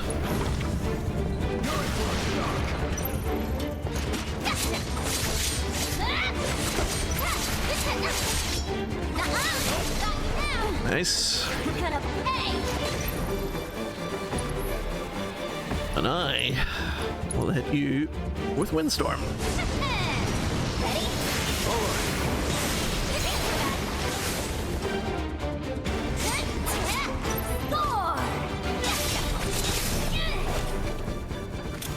That about does it. Analysis concluded. Continuing trial. Select ordnance type to deploy for this trial. I'm going to say Balatro is literal digital crack. Glad to hear you're enjoying it. I wasn't fussed whenever I saw it streamed, but I'm not really one for card games anyway.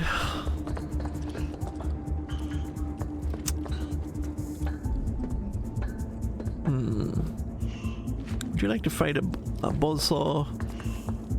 Or what looks like one of the tank machines from the minigame? This is probably a symbol of a robot, I reckon.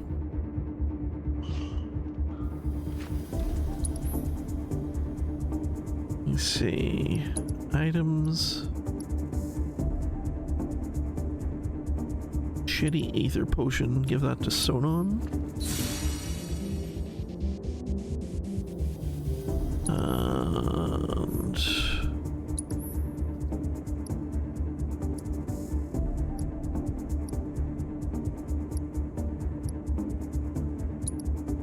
give me a shitty potion.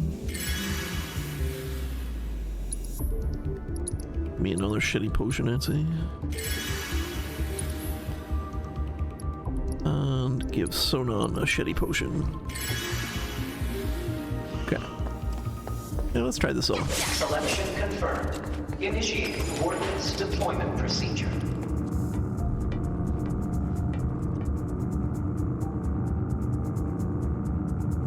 This is just the DLC of the first remake, by the way, Corny. I'm not playing the sequel yet. It's just the DLC of the part 1.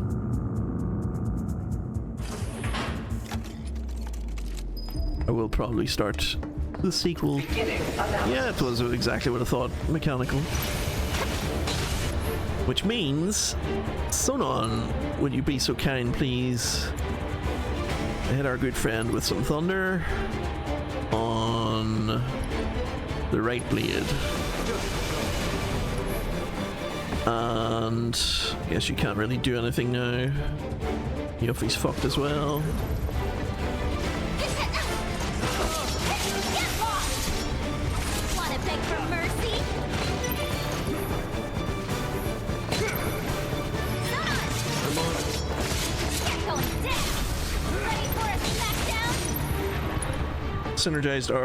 Synergized windstorm on the cutter.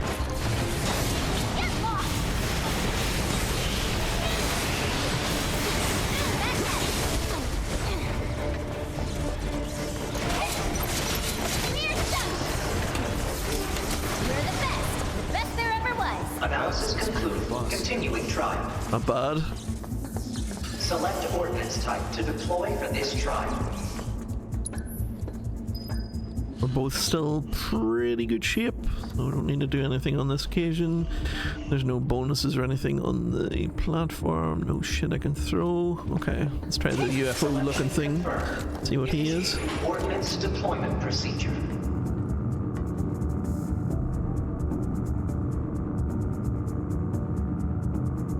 Subjects approaching test site.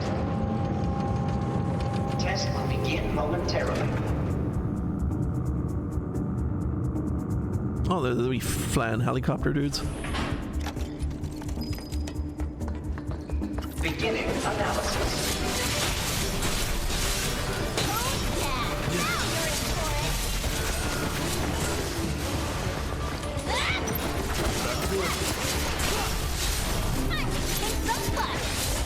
Ready? You called? Get lost!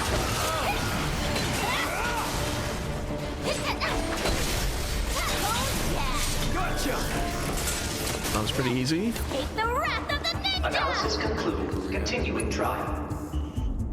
Again, pretty unmarked. Type to deploy for this trial.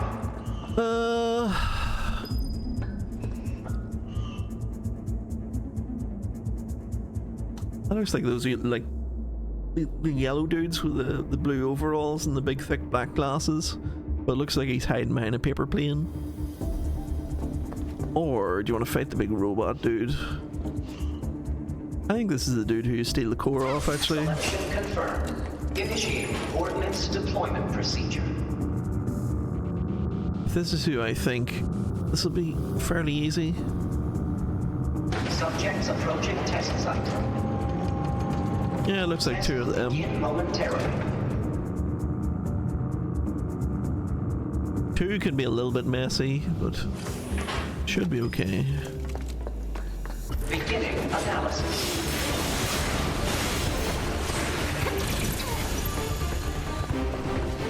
Okay. Sonon, can you give me barrier, please? And Yuffie, put haste on yourself. Don't pull any punches! Wasn't planned.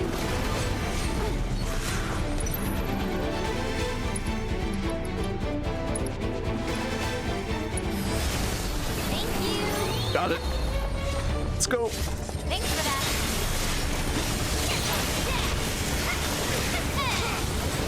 Let's do this! Come on. That's right where I want that! Okay, let's get you with a windstorm.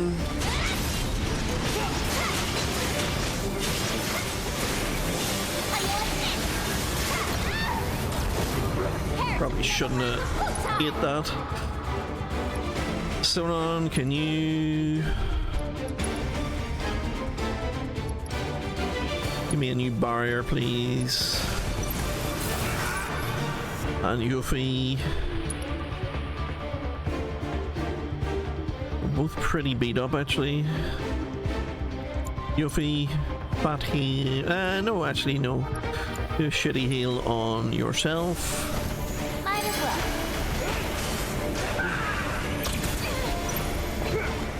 Got you now! Get your butt over here! Send me back.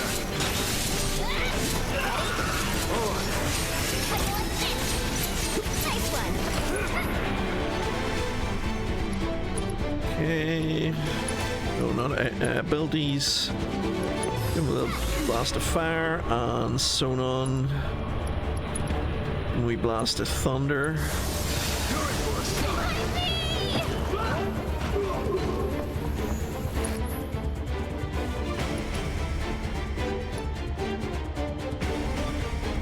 I think I should probably heal him now. Fat heal on Sonon.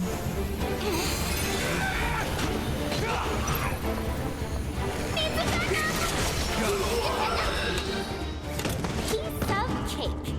Analysis concluded. Beginning final test. The final test. Okay, Yuffie. Probably a high potion on yourself.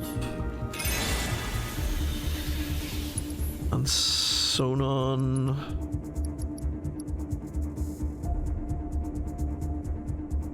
Will he restore your ether? And Yuffie, just take a shitty ether. Just keep going. Okay.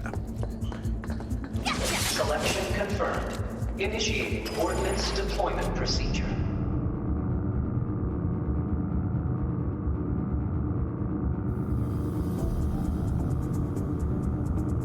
Subjects approaching test site. Test will begin momentarily. The hell is that? Looks like a head of a mech or something. It's like on a mech on a unicycle. Beginning analysis. Death wheel.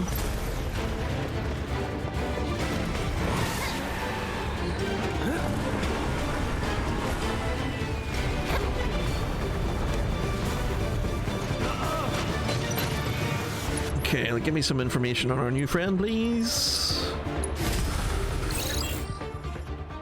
Deathwheel is an autonomous anti-personnel weapons platform developed by the Advanced Weaponry Division. Equipped with a compact, high-displacement engine, it is capable of rapid, nimble movement that allows it to strike its target with ease. Pelting it with repeated magic attacks will render it susceptible to staggering. While it can easily deflect frontal attacks, its rear is vulnerable. And you can steal a turbo ether off it. So you don't like fire, cold, and wind. Okay.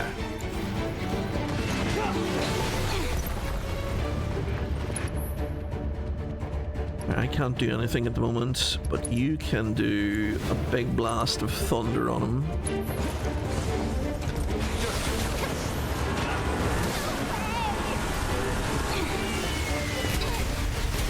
Well, he definitely likes me.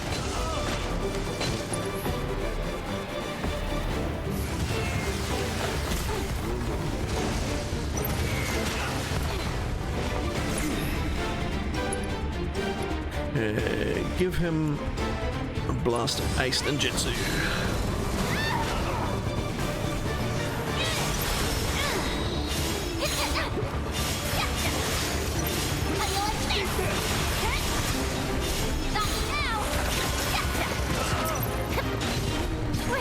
What are you waiting for?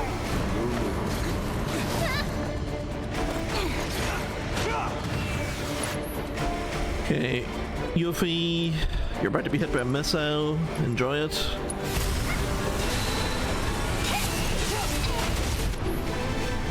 Sonon, can you hit him with thunder, please? And Yuffie, I'm gonna blast a windstorm. Holy shit, that obliterated him.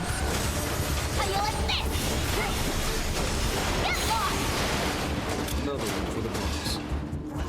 My, how impressive.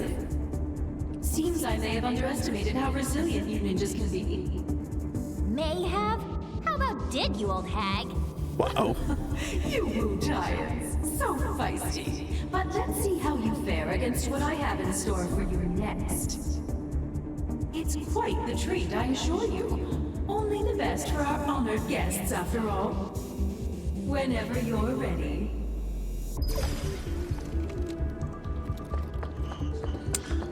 Would have liked one of those rest things, but let's see what we can do to tidy ourselves up here. I could probably blast myself with a big cure. My MP's pretty high.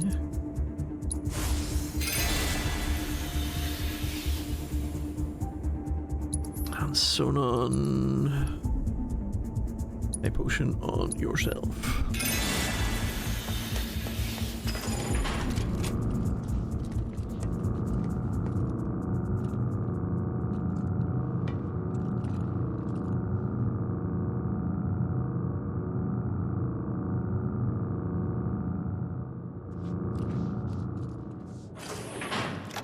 And of course now you give me the badge. Of course.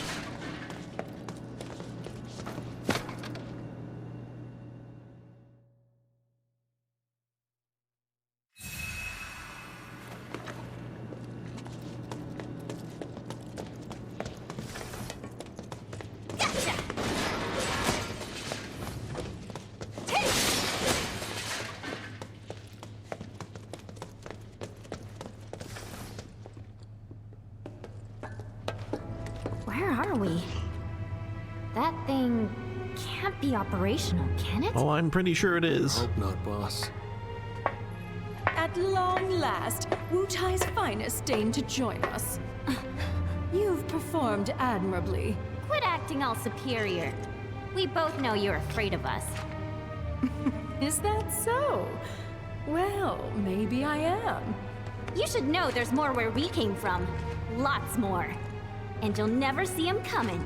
Just imagine a whole clan of ninjas landing on your doorstep. Oh my! We must do something right away. Well, you can't.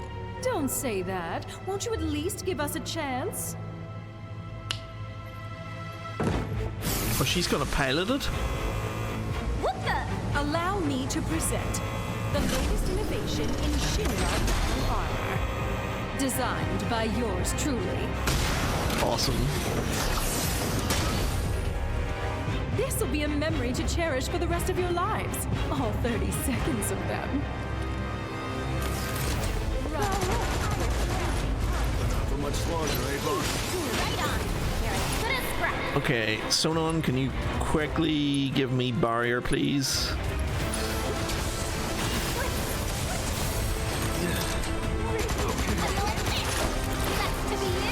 Okay, so those go down straight away to one throw from her. That's good.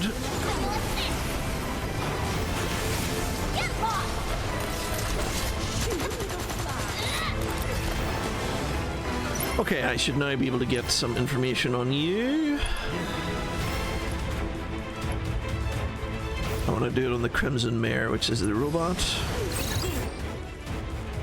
Blood Red battle armor for Scarlet's personal use. Its creator's personality can be seen in every facet of its machine, from its extravagantly outfitted cockpit that emphasizes form over function to its arm's oversized weapons loadout. When its pilot is incapacitated, it will be susceptible to staggering. It is capable of equipping a variety of lethal artillery, but destroying these weapons will temporarily eliminate the threat they pose.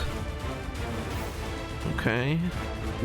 Weak against what looks like lightning, but I don't think it is. It's got lesser resistance against fire. And it's immune against just normal human shit, looks like.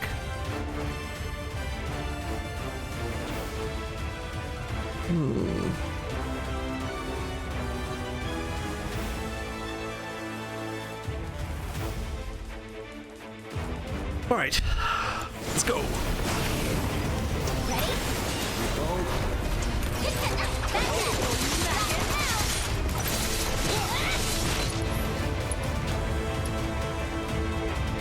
Sonon, give it some fighting spirit. And Yuffie. Paradise. Wind. Wind seems to usually go pretty good. Pretty good blast of wind.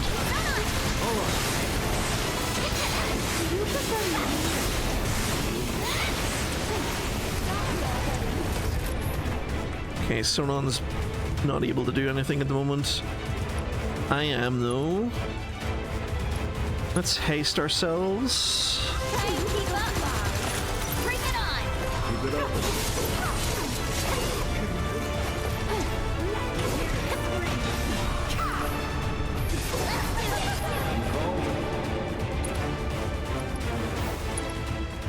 Let's go Art of War on Scarlet.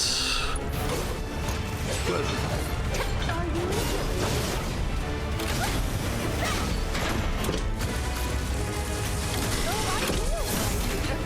But I rather suspect a wish that I had.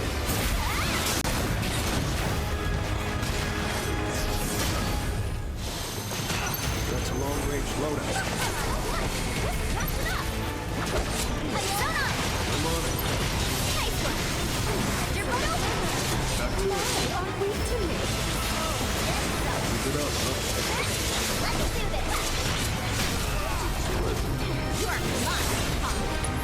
Okay. Bloodbath on the Crimson Mare. And Sonon. Thundara on the Crimson Mare. Loyal minion.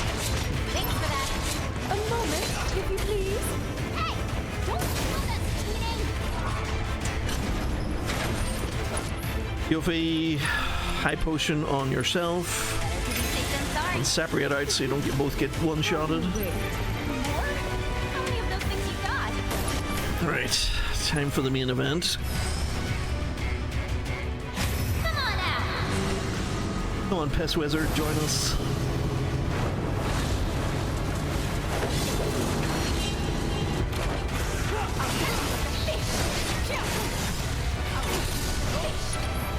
Alright, so probably need to get rid of your shield.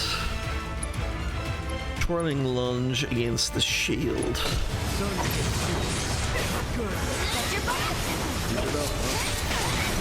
Shield is gone.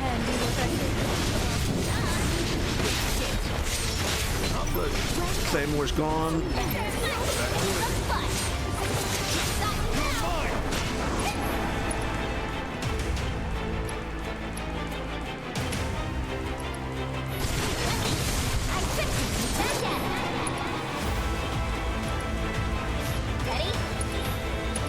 Synergized Art of War on the Crimson Mare. Go. Nice one.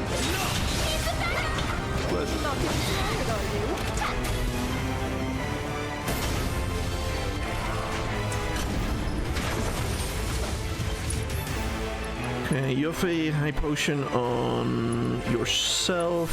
Here we go. Sonon, high potion on yourself. Oh, not at all. Get your ass down here.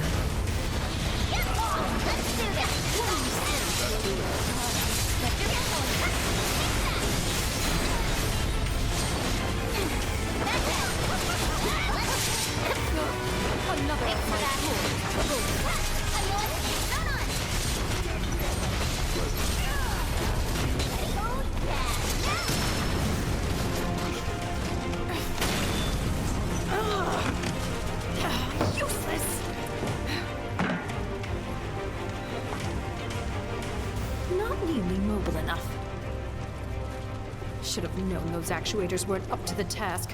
Time for an overhaul. Hello? My. How the tables have turned.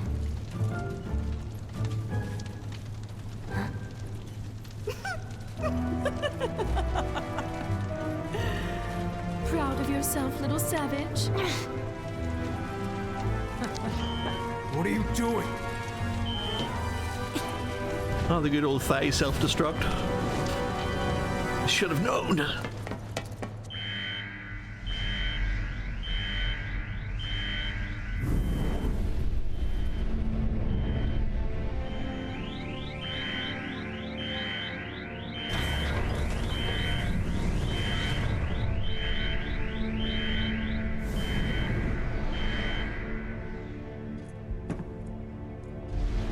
Sleep well. VII, this is a surprise. To what do I owe the pleasure? These idiots want to digitally replicate me, so I'm indulging them. All set. Transporting. I'm guessing the dude in the pod was summoned by her, but who the hell's VII? Unless it's her scientist or something.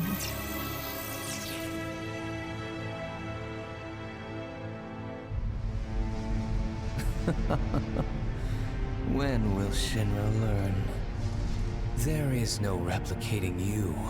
They ought to know better. Looking forward to this. I am.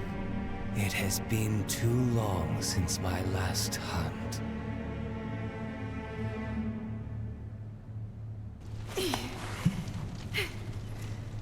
What'd you do? Tell us! Is this how it's done in Wutai? You just howl until you get what you want? That's enough, Sonon. I got this. All right, lady, out with it. Tell us where you're hiding the new materia. Don't play dumb now. We know you've been cooking up something super powerful. Well, Wutai must have some highly skilled intelligence operatives. That Or we have a mole in our midst. What was... I'll check on it.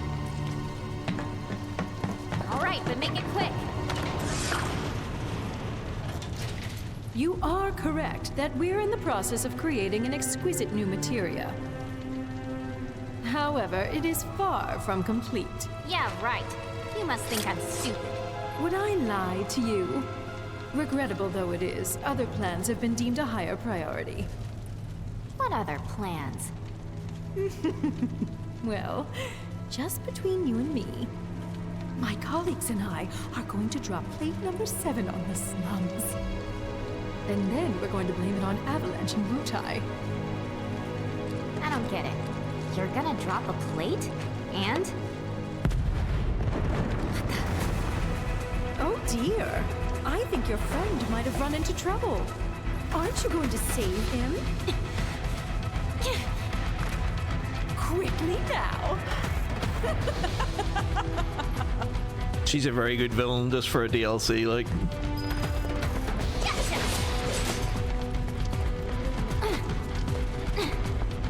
And some of these are breakable and some not.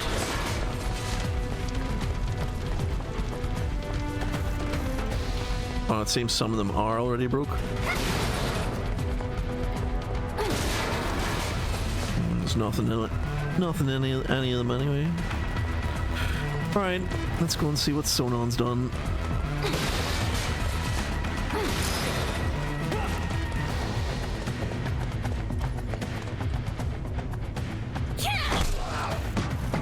There you are. Who are these assholes? No clue. It just appeared. I hate to be the bearer of bad news, but... Just hit me with it. There is no ultimate materia. Not yet. She said it's still in the works. And she mentioned something else. Gonna drop plate number 7. They're gonna do what? They're gonna drop plate number 7 on the slums. Apparently. Blow up a part of the sector. Wait. So GJ was being serious? This is bad. We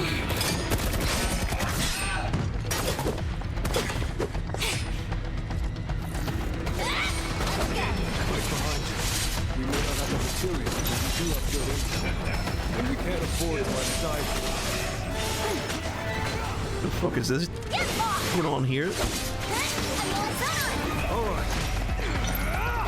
Like, it's not that they're immune to physical, but they seem to like be quite resistant to it. No way! Okay.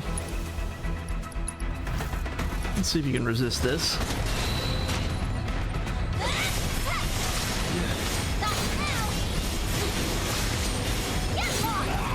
Okay, so you're not a fan of that, obviously.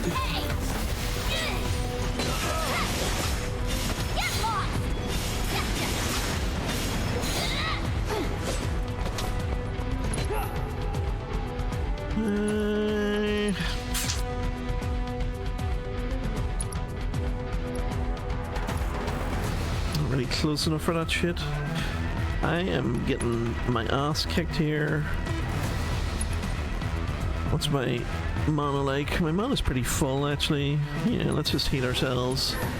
And Sonon is not able to do anything for some reason. There's something wrong with him. What does it mean when he's orange? Must be silenced or something?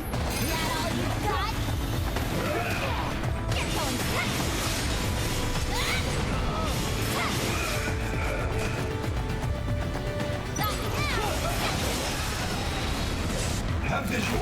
Commence cleansing.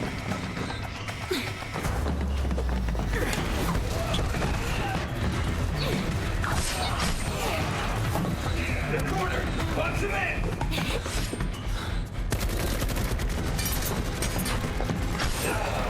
Wait! Give it up!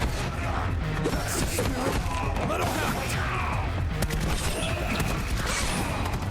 I'm not going down till I get to the happy. These cutscenes are fantastic.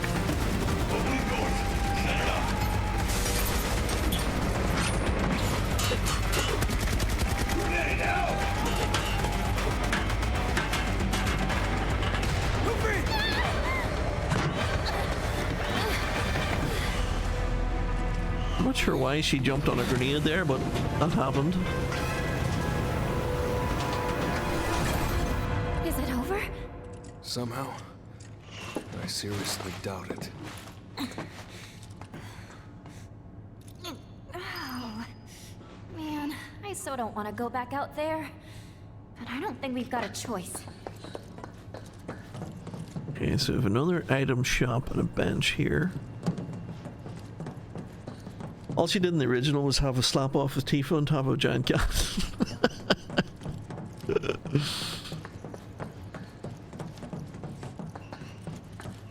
Are her and Tifa not fans of each other then?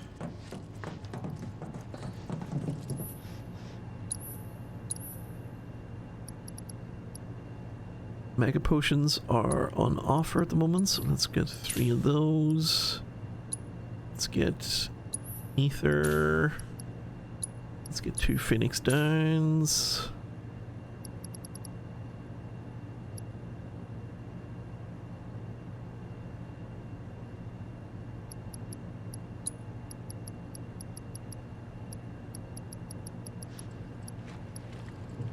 $4,500 for ethers.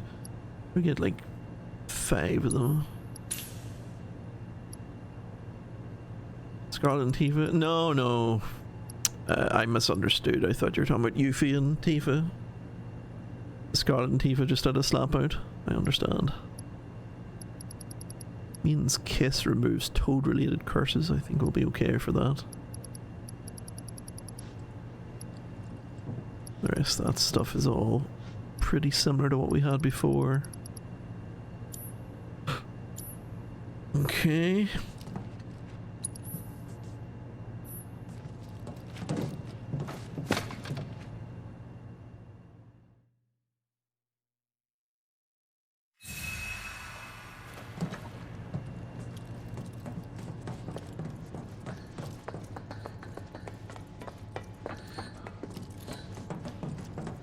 Doesn't look like there's anything to do in this room at all except leave.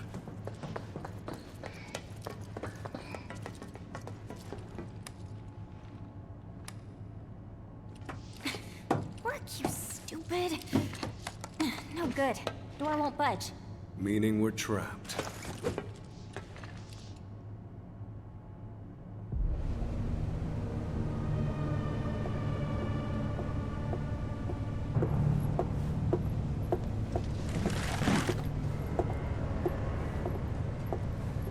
Her swagger, awesome.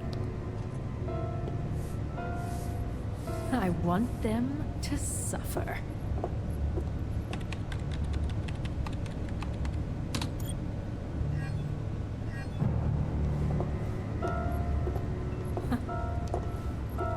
The rest, I leave to you.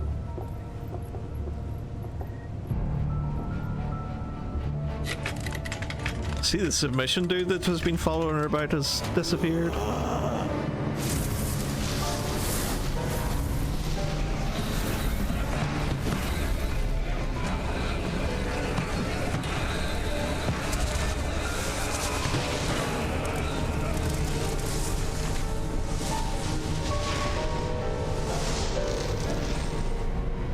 Why melt your own dudes? They could have helped you.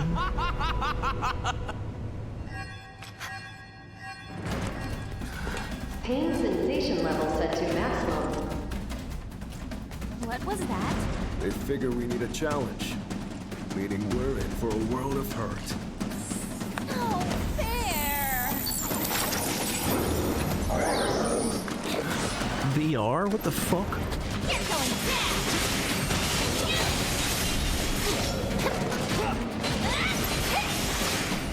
You're going down!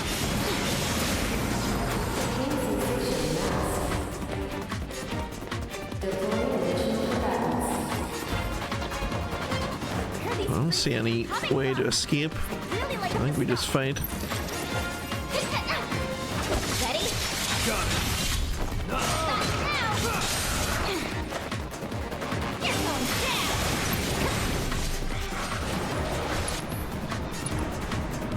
down! Let's go synergize Windstorm.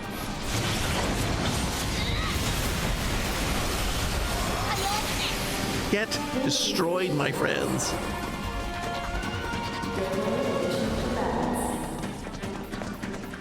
Joke's on you, Shinra, if you think we're dying in this ugly box. Ah! You're going down! Huh? Gotcha! How you like this? Give me a break! You're going down! Oh, it's over! Enough!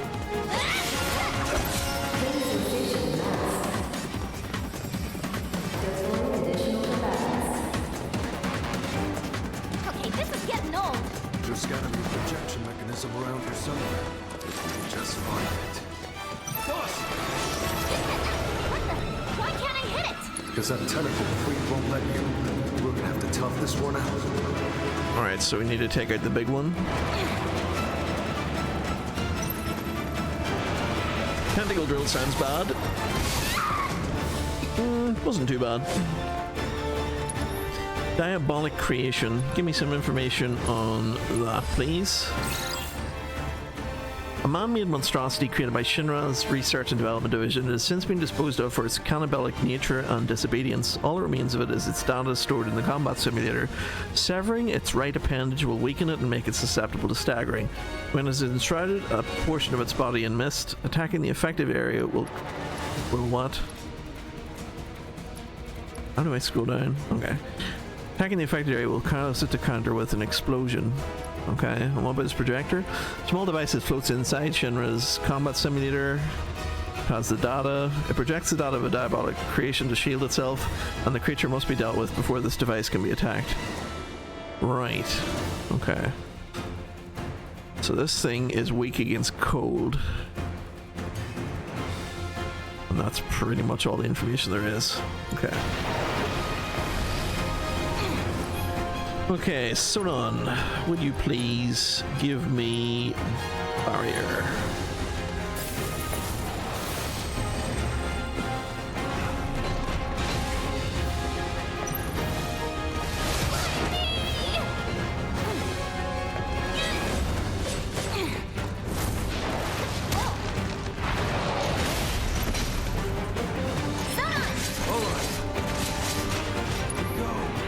Okay, spell, no, abilities. Nice.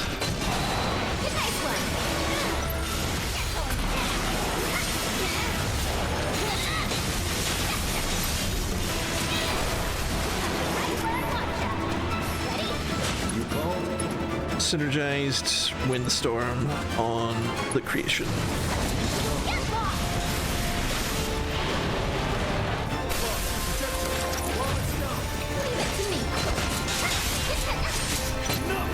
Sonon, hit that with Thundara, please.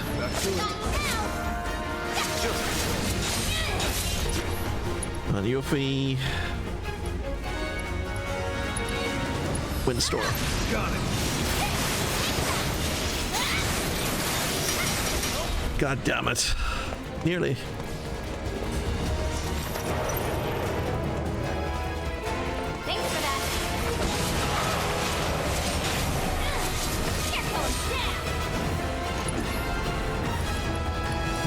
Yuffie, haste yourself. And Art of War on the creation. You dirty bastard.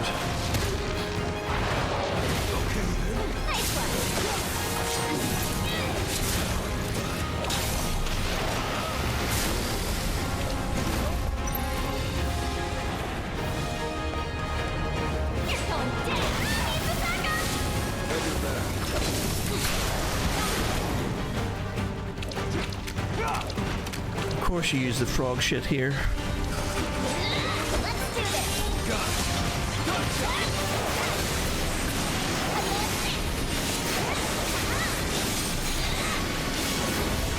Nearly staggered him. Okay, Yuffie, you need to high potion yourself quickly. Nice. Okay, I don't know what happened there, but that didn't seem to work. Yuffie, can you high potion yourself, please? Unless this puts some sort of negative status on me where potions don't work. Oh no, it is working. It's just taking a lot of health out of me. Alright, I'm at a limit break now, but that thing is nearly... it's actually nearly staggered.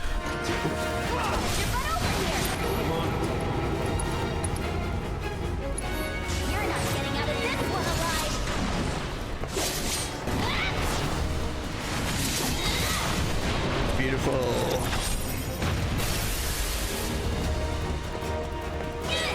Back to it. Projector's fucked as well. This should be out of here.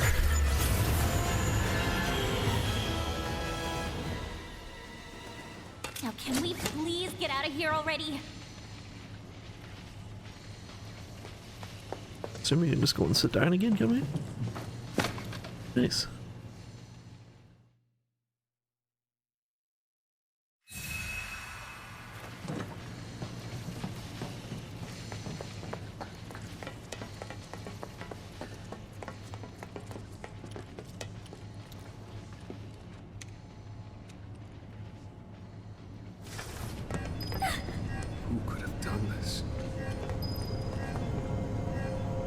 There was a dude with a thing over his mouth. Were you not paying attention to cutscenes? What's the point in cutscenes if you're not even watching them? Hello? Sonon? Respond? You've been asleep during this adventure, mate. Sleep.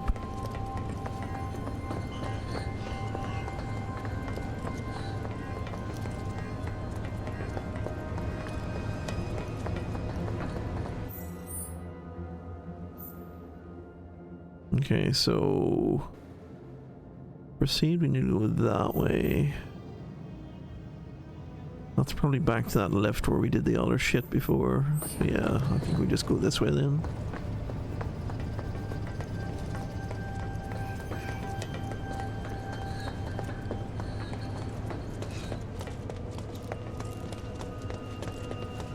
I don't like the looks of this. I doubt they're here to help.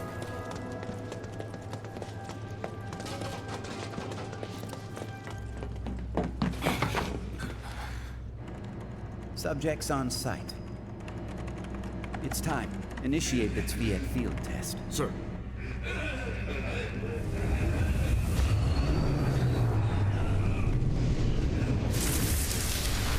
Looks like he's out of Tron or something. Whenever his stripes light up.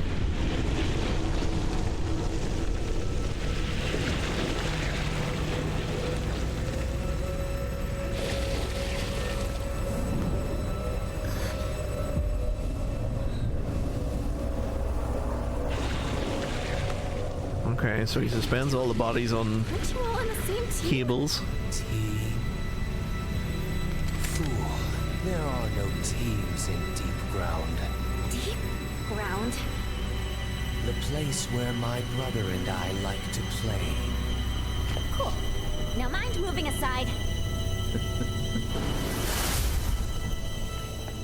Let's take a different tack. Well, can't blame a girl for trying. Let the games begin. What's with this company? They have a freaks-only policy? Enjoy yourself. Freaks don't push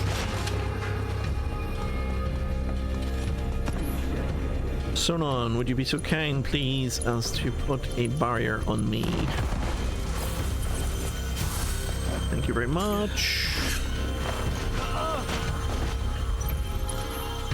And I... That's our new friend. Nero is a member of the elite unit within deep underground known as the Soviets, also referred to as Nero the Sibyl. He is capable of manipulating darkness, a power born of corrupted energy, and uses it to consume anything that stands in his way. We don't have any information on him. Okay.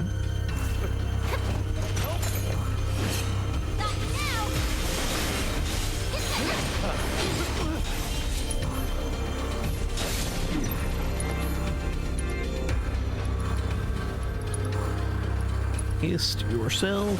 Try and keep up.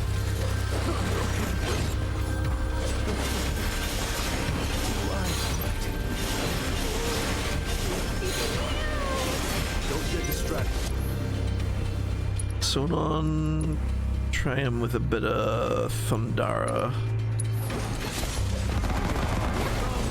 Okay, not too bad. Doesn't seem to be a big fan of it.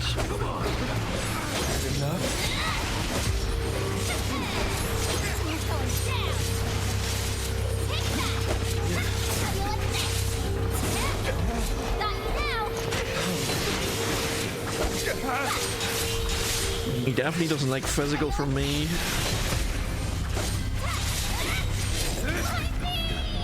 Well, though, seems sometimes he's weak to it, and then other times he's not. It's weird.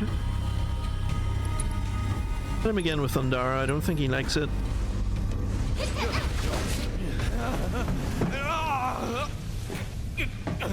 Abnormal readings detected. The control program's been compromised. Containment protocol. You're dead!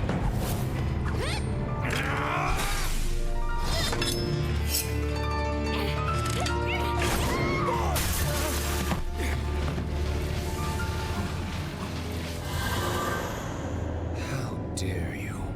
How dare you stand in my way?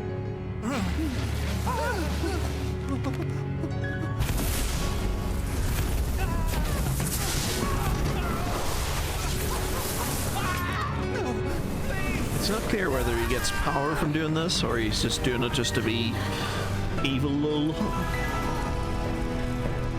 then, where were we? Dying, I think. Don't know what this stuff is. It's definitely not good.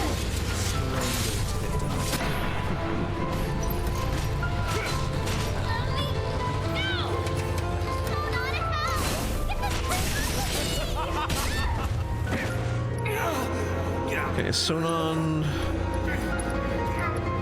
Ratings 2 ATB. Okay, so he's nearly there.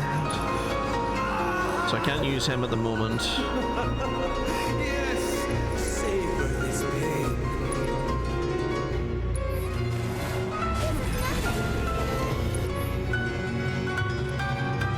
Sonon, potion yourself.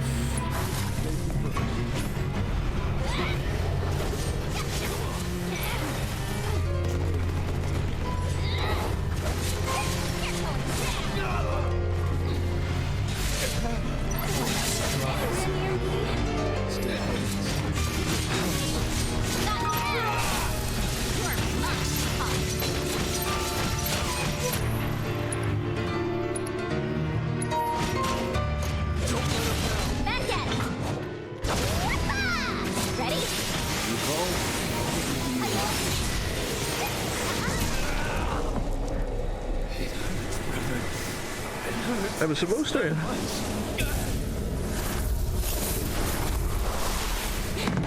This is bad. Great. Let's get out of here.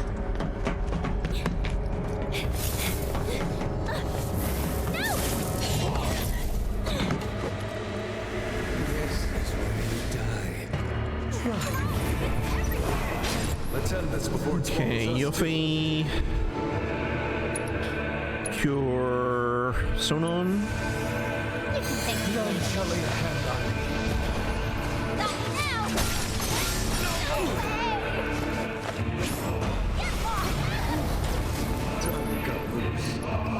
Yuffie, high potion yourself.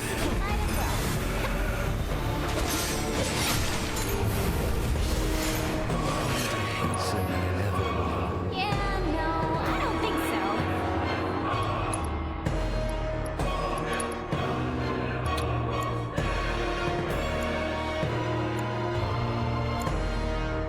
Try a wee bit of lightning.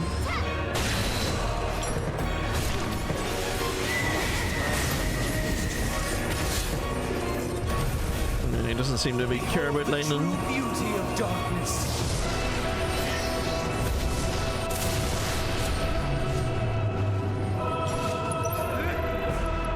Right. Let's bring in the Piss Wizard. Oh, this'll be fun.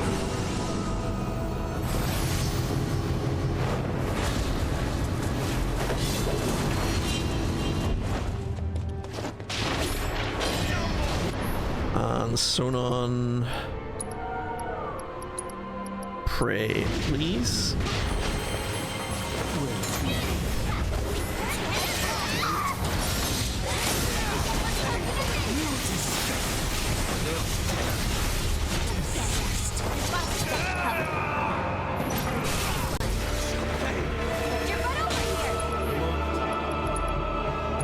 him some bloodbath.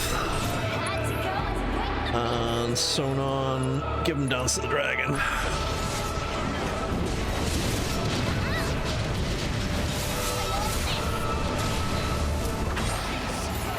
This course is through.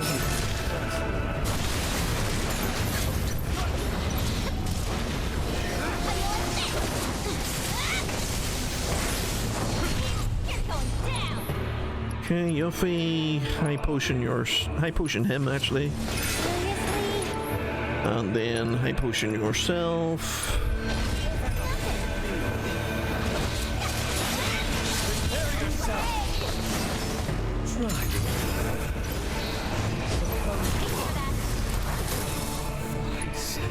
This is it.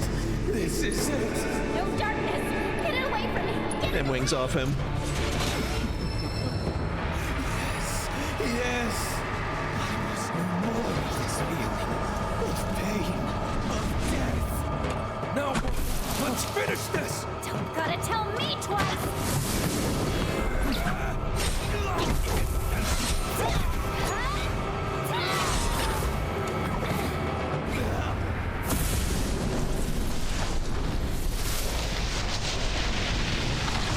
Did we?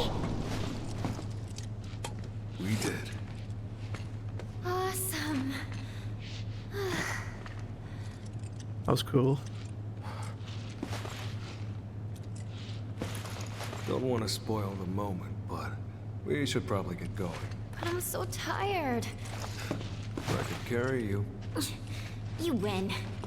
Sheesh.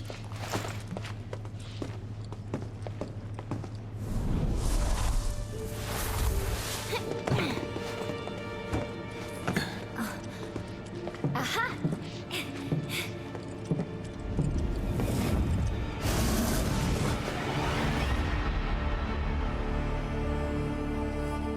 I can't let the same thing happen twice. Here it comes.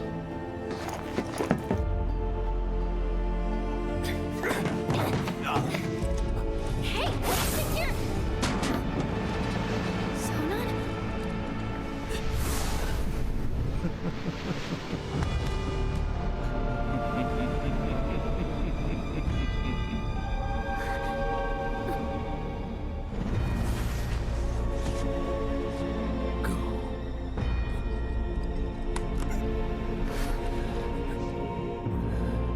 No, Please.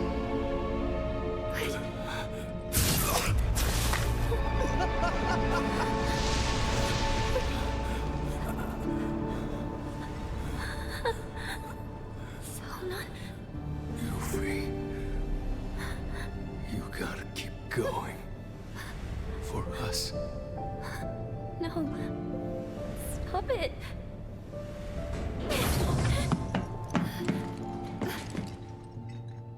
Sonon!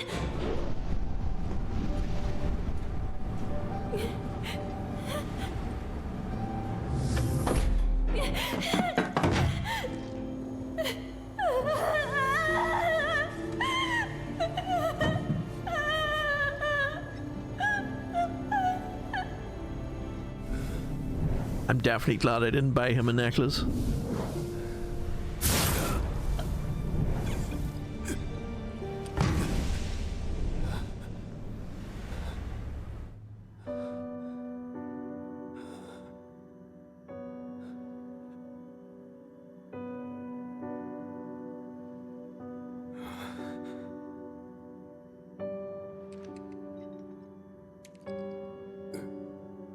Got to see his sister again at least. And died in one of these nuns.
Wow, he just... Well, it suggests that he just killed him. I thought he was going to take over his body because he didn't have one no more. Might still be doing that.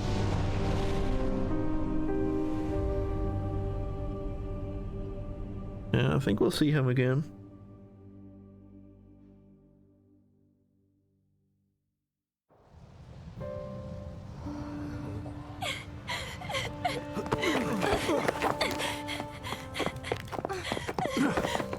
You asshole! I'm not a kid! I'm not your sister!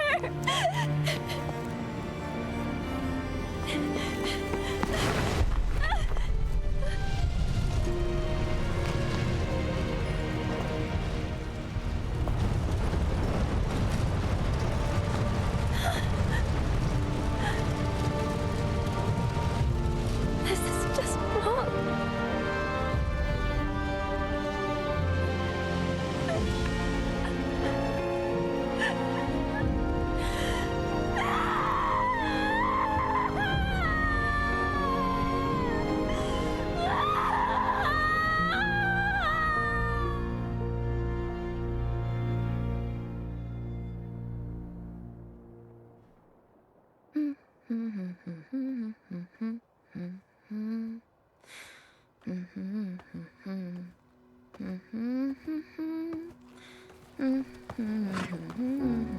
Fucking Chocobo song.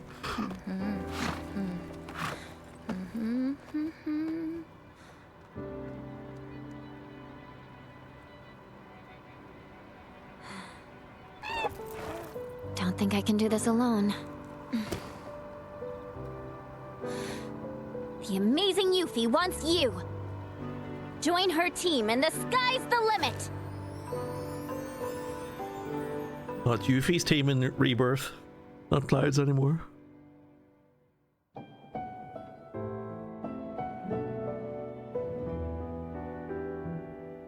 That was pretty cool. Second chapter was full of quite a lot of just like room equals fight lol. You know, there wasn't really much substance to it and it just kept going like room to room like that, but for a DLC it was pretty cool. I've absolutely no regret about playing it.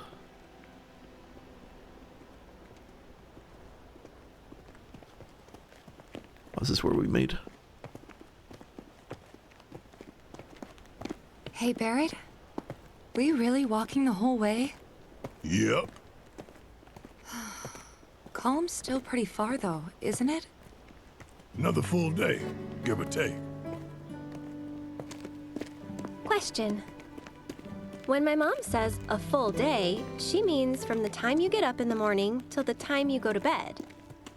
But for me, it means from the time you get up in the morning all the way through till the time you get up the next morning. So, which is it for you? Gotta go with Elmira on that one. That's a relief. Is it, though? Cloud, bet you've had to hoof it from sunup to sundown tons of times. This is all just same old, right? That's right. But even so, we're all gonna need to stop and rest. Especially you. Yeah, I know. Anyway, marching into the unknown ain't easy. But don't worry, because I'm here to lead the way. That's comforting. Of course it is. All right, everyone. Let's stop here for a minute. Leader's orders. Now breathe in that fresh air. Oh. Actually, scratch that. Let's, save it for later, when we're not so close to Midgard. Guess this is goodbye, City of Mako.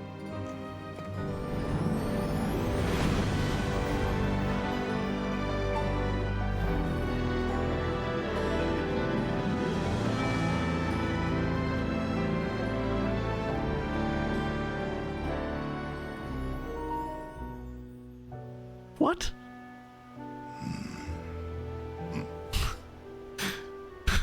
I don't even know what that tooltip meant. Like this? Yep, just like that. Cool.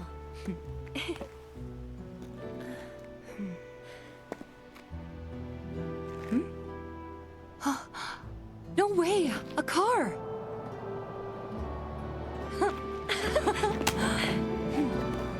Just knocks Aerith down. That's how she dies in the remake. Drives on through the mid-gong.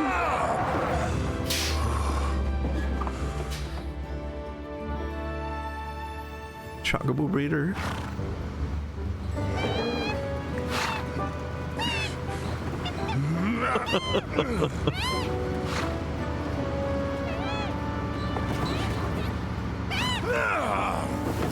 What is it with these damn birds? Sorry about that. No need to apologize, ma'am.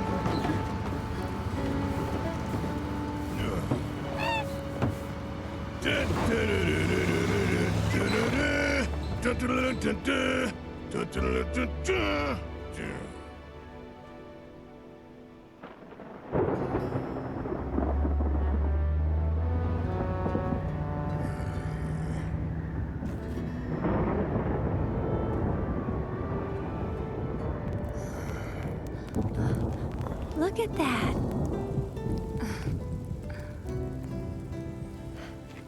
Where's a roof when you need one?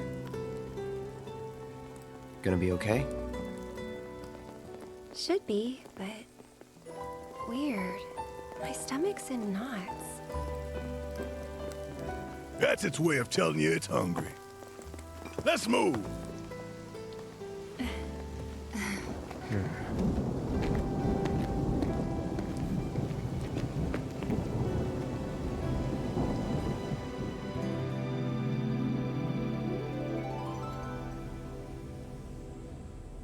This is some length of cutscene, Jesus Christ.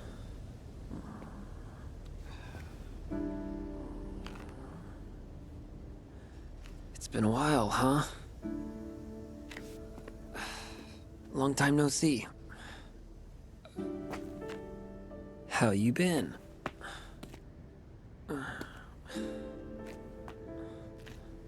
Listen. Hey.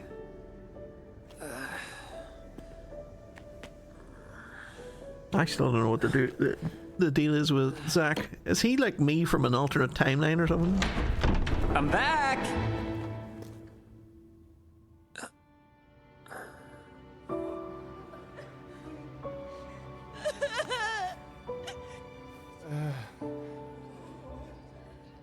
I need to watch like a story so far thing or something before we start Rebirth.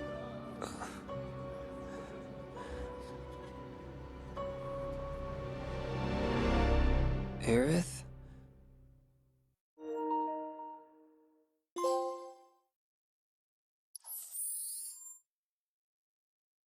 Need to play Crisis Core? No. I'm sure that's where I can find out more, but no. Vice the Immaculate. A new foe has been added to the combat simulator within the Shinra building. He can be fought by choosing Chapter 17 in the main story via chapter selection once you have completed the game. New combat simulator challenges have also been added to Chapter 2 of INTERmission.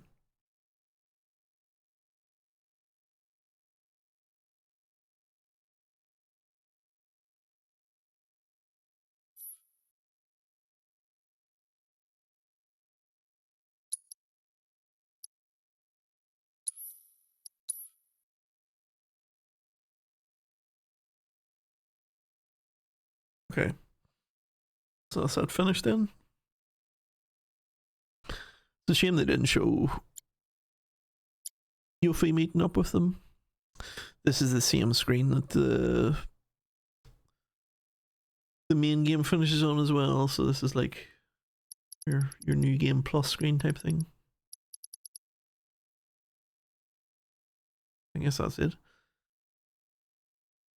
Did I already meet 13 at the end of the remake?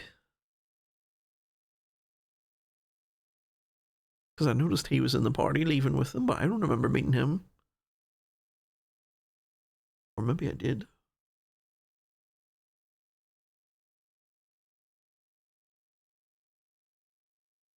Oh, I've got like a strange feeling that he was in the very end of the game. Yeah, you meet him in the labs. Does he join the party then?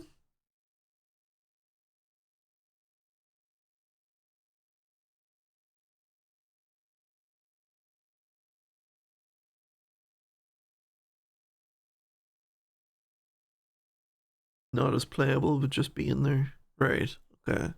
He's kind of just like stuffed in at the end of it.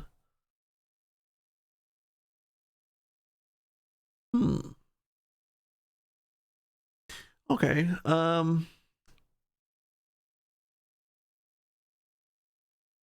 I think I might restart the stream, or no. Yeah, I suppose I could do it with an edit. Yeah, I can do it with an edit, it's fine. I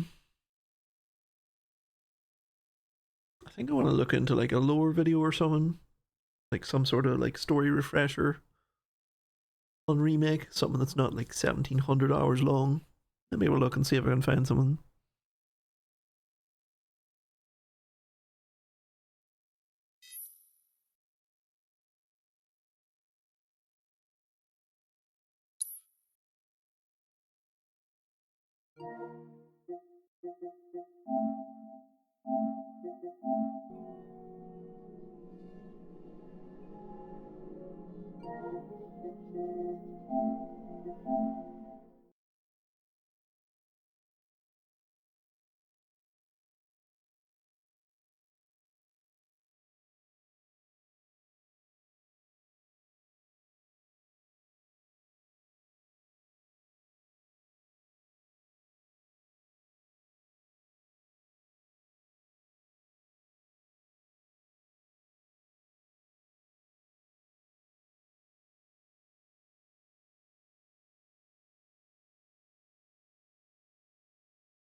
Fuck me. PlayStation have got one up that's like 3 minutes long. Like, okay, guys, I want a brief reminder, like, but I don't want to just basically just go, oh, you fought Sephiroth and now you're into the sequel. Good luck.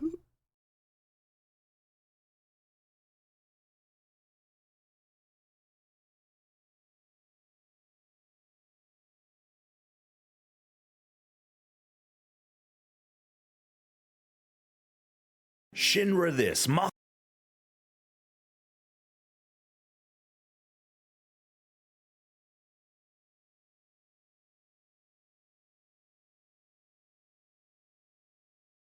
Okay, everybody says this is decent, so let's have a look at GameStop's video of it.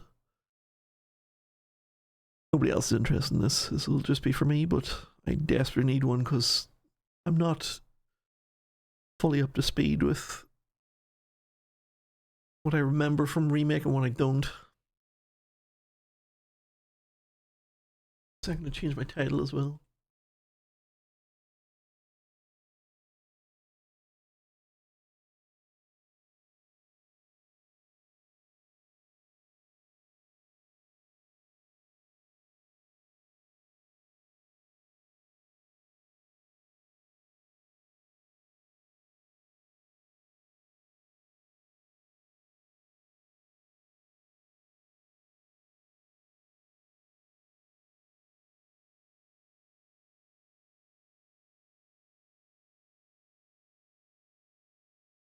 Going into Rebirth tomorrow or today?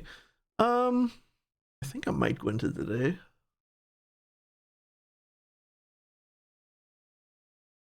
And how I feel after this.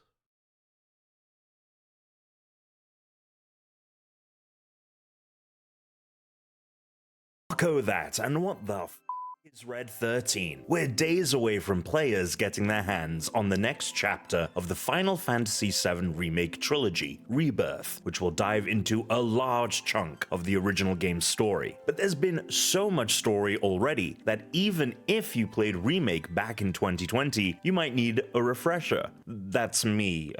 I need the refresher. So let's go on this journey together as we recap the story so far, leading up to the opening moments of Final Fantasy VII Rebirth.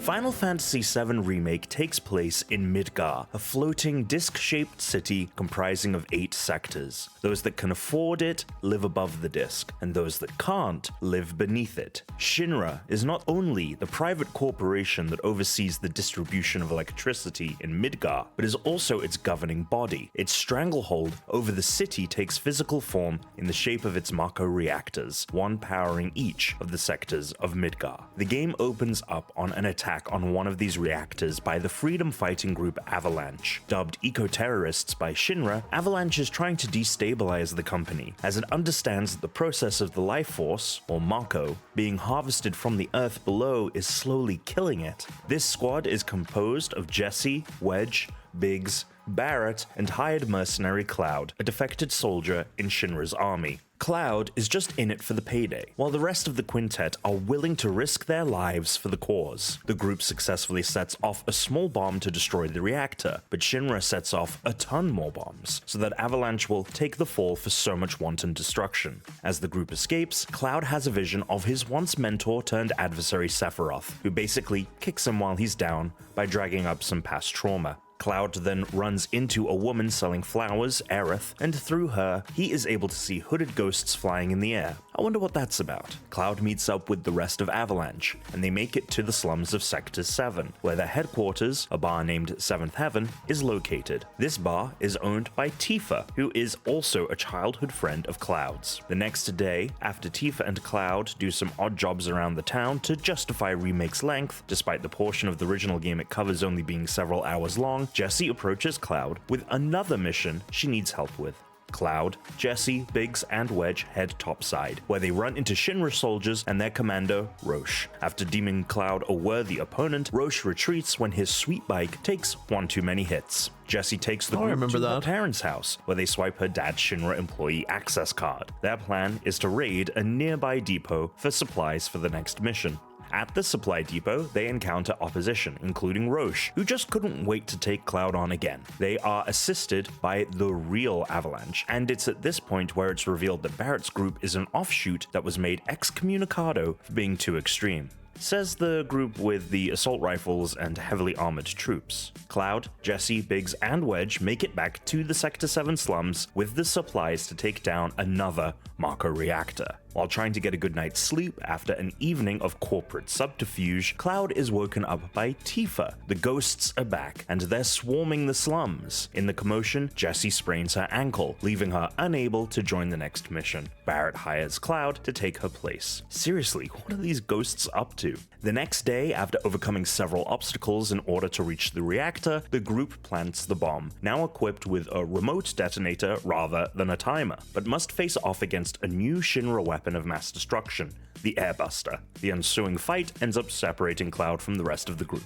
After having some more visions of Sephiroth, I get it, dude. I can't stop thinking about him either. Cloud is discovered by Aerith once again. The pair are then interrupted by Reno, a member of the Didn't Turks, he fall through the who roof is of the church? essentially Shinra's most elite and deadly task force. I vaguely Reno and remember Cloud that. clash, but before Cloud can take out Reno, the ghosts show up again and drag Cloud and Aerith out of harm's way. I've had it with these ghosts in this game. Aerith and Cloud make it to Aerith's home in the Sector 5 slums, where Cloud agrees to help Aerith tackle, you guessed it, more odd jobs. On their way back to Aerith's house, Cloud gets into another fight with another Turk, Rude. No, it's not Rude, that's the guy's name. Although, I guess he is also kinda rude. Later, at Aerith's house, Cloud meets her mother Elmira. As he tries to sneak out later in the night, Aerith catches up to him and insists that he take her with him.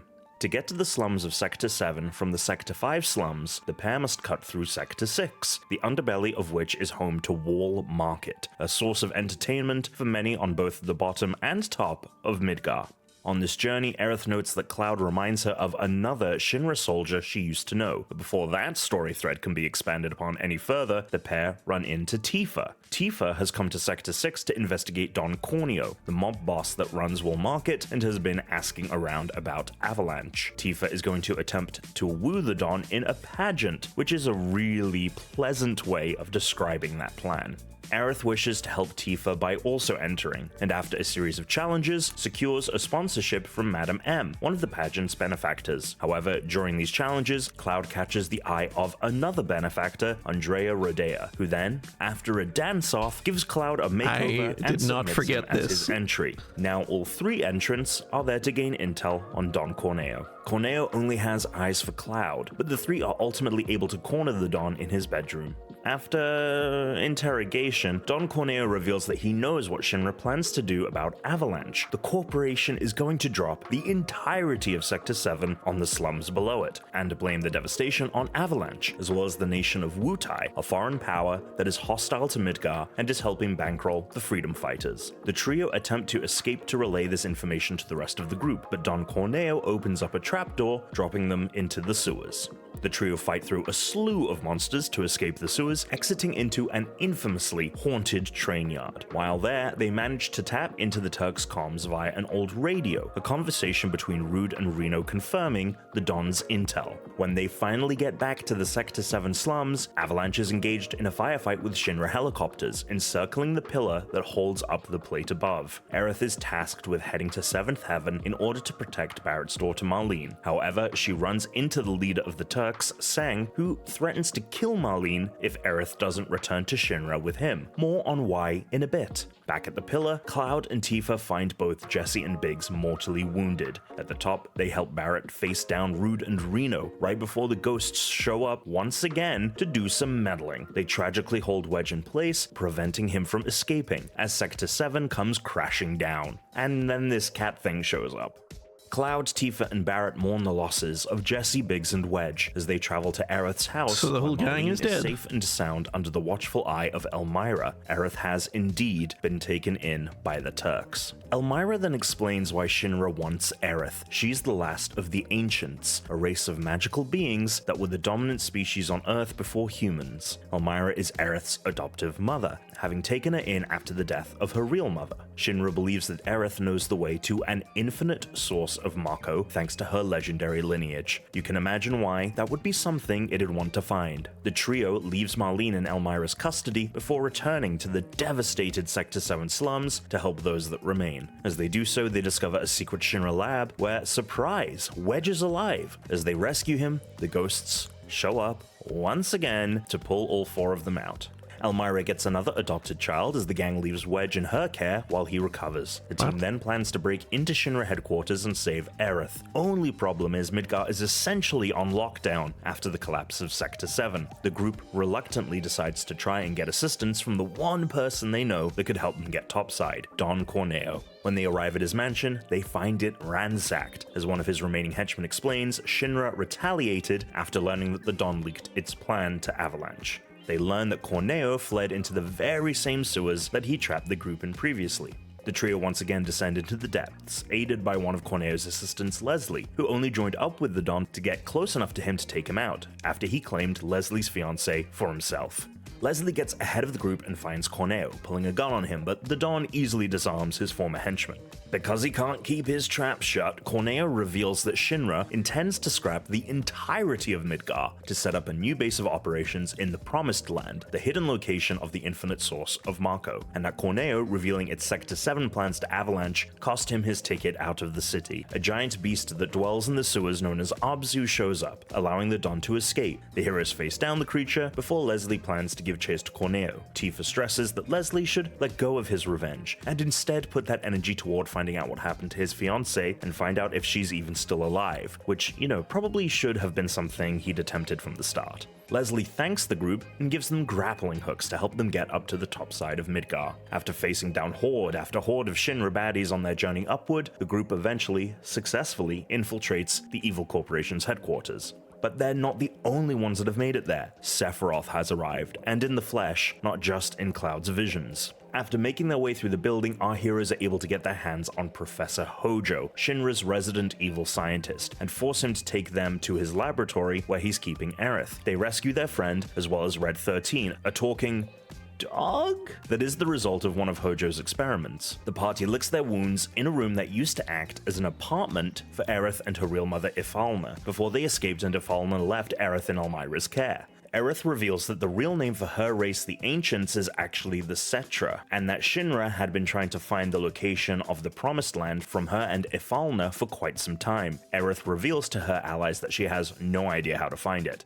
The ghosts are back, and it's at this moment we get a little insight into what the hell they actually are. Red 13, for some reason, has the intel, and reveals that the ghosts are whispers that are trying to correct the course of the story, with the intention of pushing Aerith in particular in a specific direction. You see, the whispers have arrived at key moments in the game that have deviated from the plot of the original. They caused Jessie to hurt her ankle before heading into the Sector 5 reactor, a mission she planned to undertake but never did in the 1997 iteration. They prevented Cloud from taking out Reno at the end of their first fight, a battle that never took place in the original game. Basically, anytime Remake deviates from the storyline of the original Final Fantasy VII, the Whispers have showed up to try and get it back on its destined track. Before being able to ponder too much on the Whispers, the gang get a call from Wedge, who informs them that Avalanche is sending a helicopter to pick them up from the roof. The group make their way there, coming across a room with a large chamber as they do so.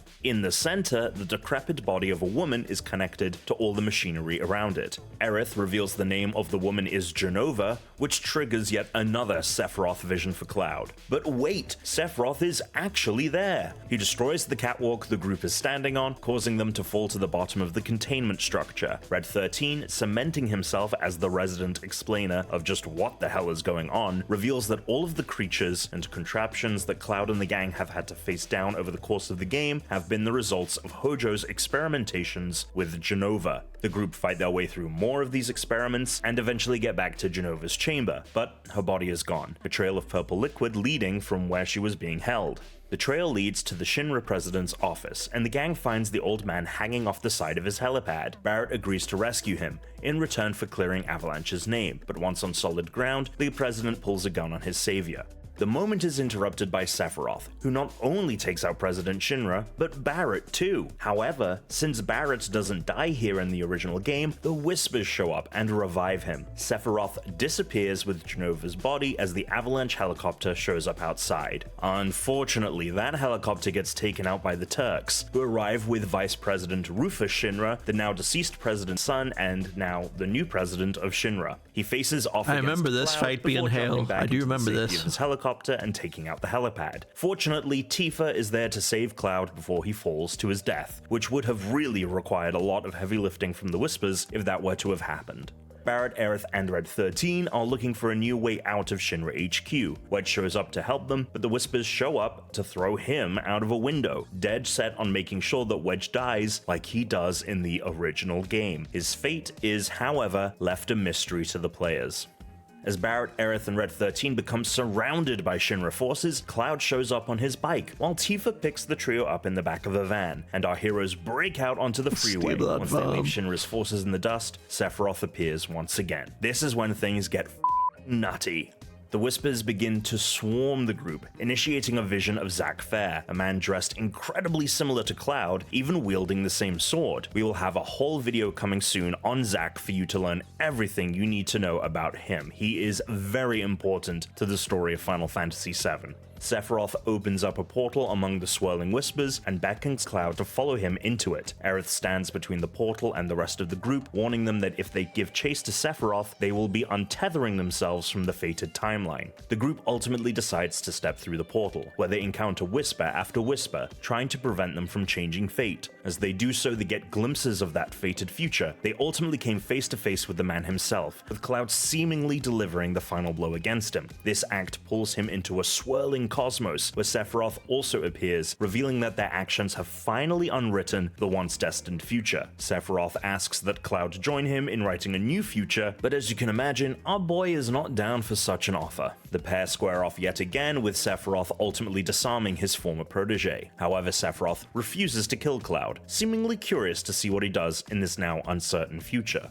We then get to see glimpses of what is possible in this new reality, revealing that Biggs, who also died in the first game, actually survived the collapsing of Sector 7, with hints that Jesse might be alive as well. Undoing Destiny has seemingly also altered the past, as we get shots of Zack, who originally died in the lead up to the original game, now having survived his previously final moments. The game ends with the group stepping out into the open world that will serve as the setting for Final Fantasy VII Rebirth, an ocean of limitless possibilities now awaiting them. However, we're not done yet. Remake got a DLC story expansion titled INTERmission, and considering it sets up key characters that will appear in Rebirth, it'd be best to quickly run through those plot beats as well. The events of INTERmission primarily take place during the middle of the game, during the events of Cloud, Aerith, and Tifa's time in Wall Market when they first encountered Don Corneo. The DLC focuses around Yuffie, the daughter of the leader of Wutai, who has been tasked with infiltrating the floating city and stealing materia from Shinra. Materia, for those unfamiliar, are basically crystallized Mako that can grant its users powers. In Remake, they functioned as a way for the player to modify the character's abilities. Yuffie is accompanied by her father's right-hand man, Sonon, and the pair meet up with the real Avalanche, not Barrett's Splinter Group, who are assisting them with the mission. Yuffie and Sonon acquire ID cards to get into Shinra HQ, whilst also overhearing rumblings of something about to go down in Sector 7. I wonder what that could be. Sonon and Yuffie get into the headquarters undercover, before being discovered by the head of Shinra's weapons department and the person in charge of materia development. The pair defeat the director's prototypes, but ultimately discover that the materia they plan to steal is non-functional. They also learn about Shinra's plans to drop Sector 7 on the slums below it. The two then have to face off against Nero the Sable, the leader of an elite squadron of Shinra's forces. Nero tragically kills Sonon, but Yuffie manages to escape, just in time to witness the collapse of the Sector 7 plate. Bummer. As Yuffie retreats from Midgar, she vows to take revenge on Shinra and to find like-minded warriors who can aid her in her quest. We then get yet another moment with Zack, who has arrived at the church in Sector 5, where Cloud had his first fight with Reno. The church is filled with refugees of Sector 7, but Zack is there looking for one person in particular, Aerith. And that is the entire recap of the story of Final Fantasy VII Remake and INTERmission to prep you for the release of FF7 Rebirth. As I mentioned, we'll have a video dedicated to Zack, the star of the Final Fantasy VII prequel Crisis Core, and an integral character to the overarching story, as well as understanding what Sephiroth's whole deal is. But that's not all. We have a whole heap of content dropping in the lead up to the launch of the game on February 29th, as well as a ton of stuff that will be waiting for you once you've played it. So make sure to like and subscribe for more Final Fantasy VII right here on GameSpot. That was a good video. Interested to see that one that they're talking about Zack. So my understanding of that was we saved Zack's life because we went through that portal against Sephiroth, so now there's like an alternate timeline that never happened. It's like we've managed to deviate to the timeline that the ghost didn't want us going to. Is that right?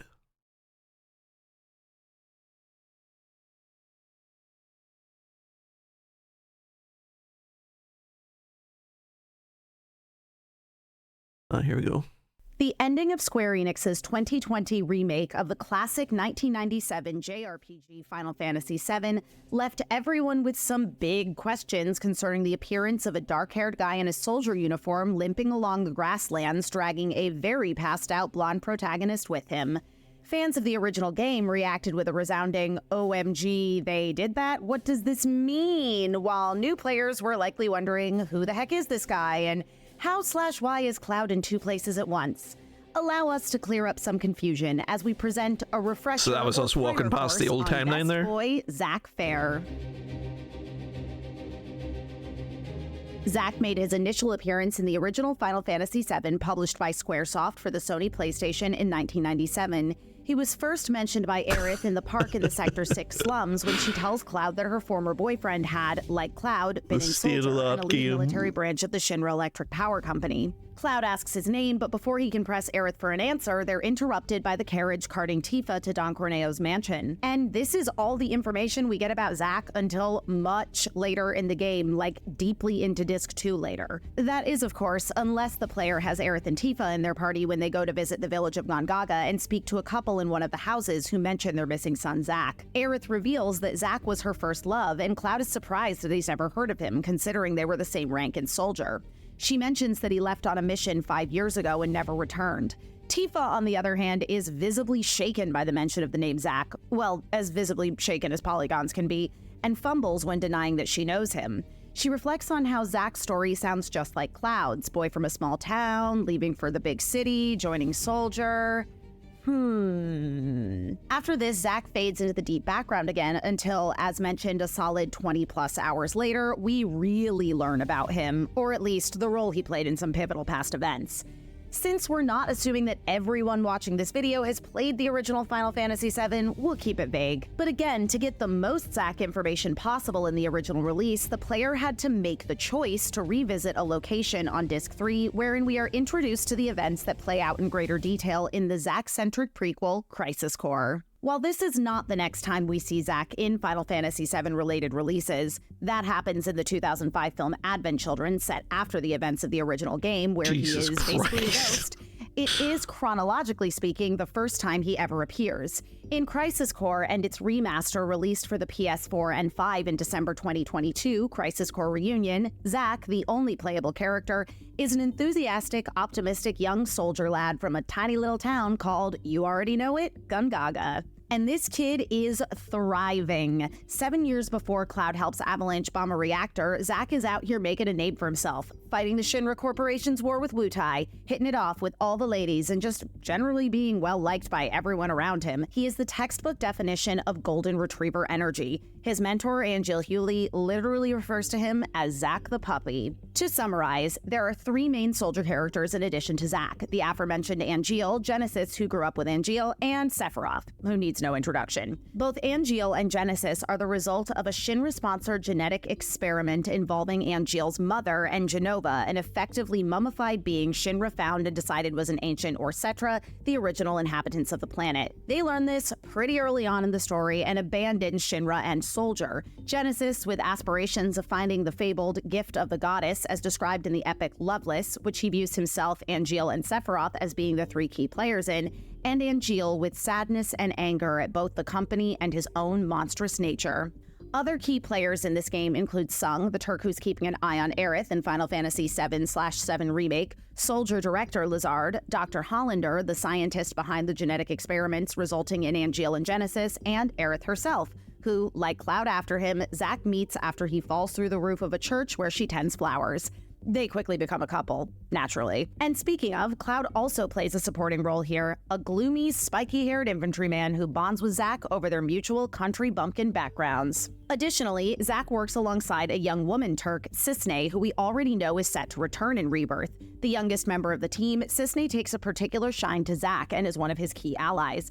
Emotionally reserved due to basically being raised to be a Turk from childhood, Cisne is nonetheless close to her colleagues, playfully flirty with Zack, and the founder of his fan club. The first 2/3 of the game centers mostly around shenanigans with Genesis/Angeal and a bunch of their copies, and ends up with Zack tracking them and Hollander to a mountain town called Modeoheim, where he ends up having to kill his former mentor, who leaves him with his Buster Sword, and a hope that Zack will continue to live with honor and become a hero. Even after the real Angeal's death, Angeal and Genesis copies are still running wild, including one of the former who shows up to the Sector 5 church to watch over Aerith. Director Lizard defects from Shinra and releases the incarcerated Hollander to do more genetic experiments, mostly because, we learn later, Lizard himself is an Angeal copy and his cells are beginning to degenerate. Genesis is also suffering from degeneration, along with all his copies. During this time frame, 4 to 5 years before the original FF7, Zack is also featured in a chapter of the Turk-focused mobile game Before Crisis, wherein he once again has to kill rekindle some former friends. All this is to say, Zack has been through a lot of emotional torment, and Shinra's health insurance almost certainly doesn't cover the therapy he most definitely needs. Nonetheless, he remains a good boy, doing his best to fulfill Angeal's final wish. And here, good viewers, is where we might cross the line into spoiler territory, but if you've only played Final Fantasy VII Remake and managed to not learn anything about the OG game in the last 27 years, you won't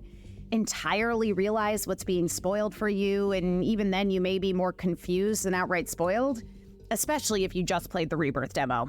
Anyway, proceed with caution. The small mountain haven of Nibelheim, which just so happens to be where Cloud grew up, has been increasingly plagued with monsters gathering around its long-standing Mako reactor. Shinra finally responds to their plea for help, sending Sephiroth along with a small team consisting of Zack, Cloud, and another basic infantry guy to investigate.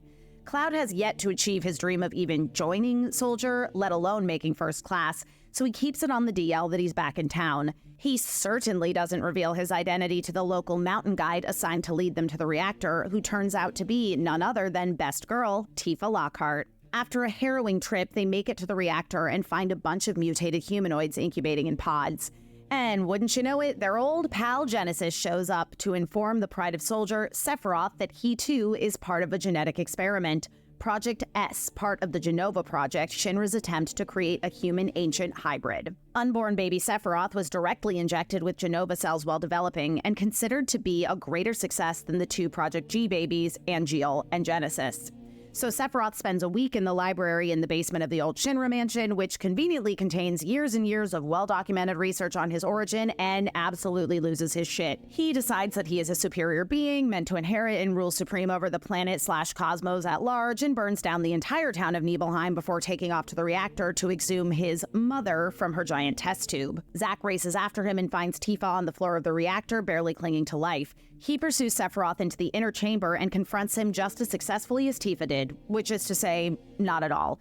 He gets his ass beat and yeeted into the outer part of the reactor. Then, Cloud arrives. After a clash, Sephiroth winds up in the live stream below the reactor, Cloud ends up face down on the stairs next to Zack, and the two lose consciousness as a group of Shinra researchers, including the nefarious Professor Hojo, who you'll certainly recall from 7 Remake, arrive. When Zack awakens, he discovers, oh no, now he too is in a giant test tube. But he's got that soldier power, prolonged exposure to pure Mako, to make him strong. So he busts out of there, kills the orderly looking after him, and frees Cloud. Unfortunately, Cloud is basically non-responsive, and Zack theorizes he has contracted Mako poisoning since his body was not previously conditioned to the substance. Determined to reunite with his beloved Aerith, Zack trudges toward Midgar with Cloud in tow. En route, he reunites with Cisne near his hometown of Gungaga, who warns him against returning there but promises to keep an eye on his parents.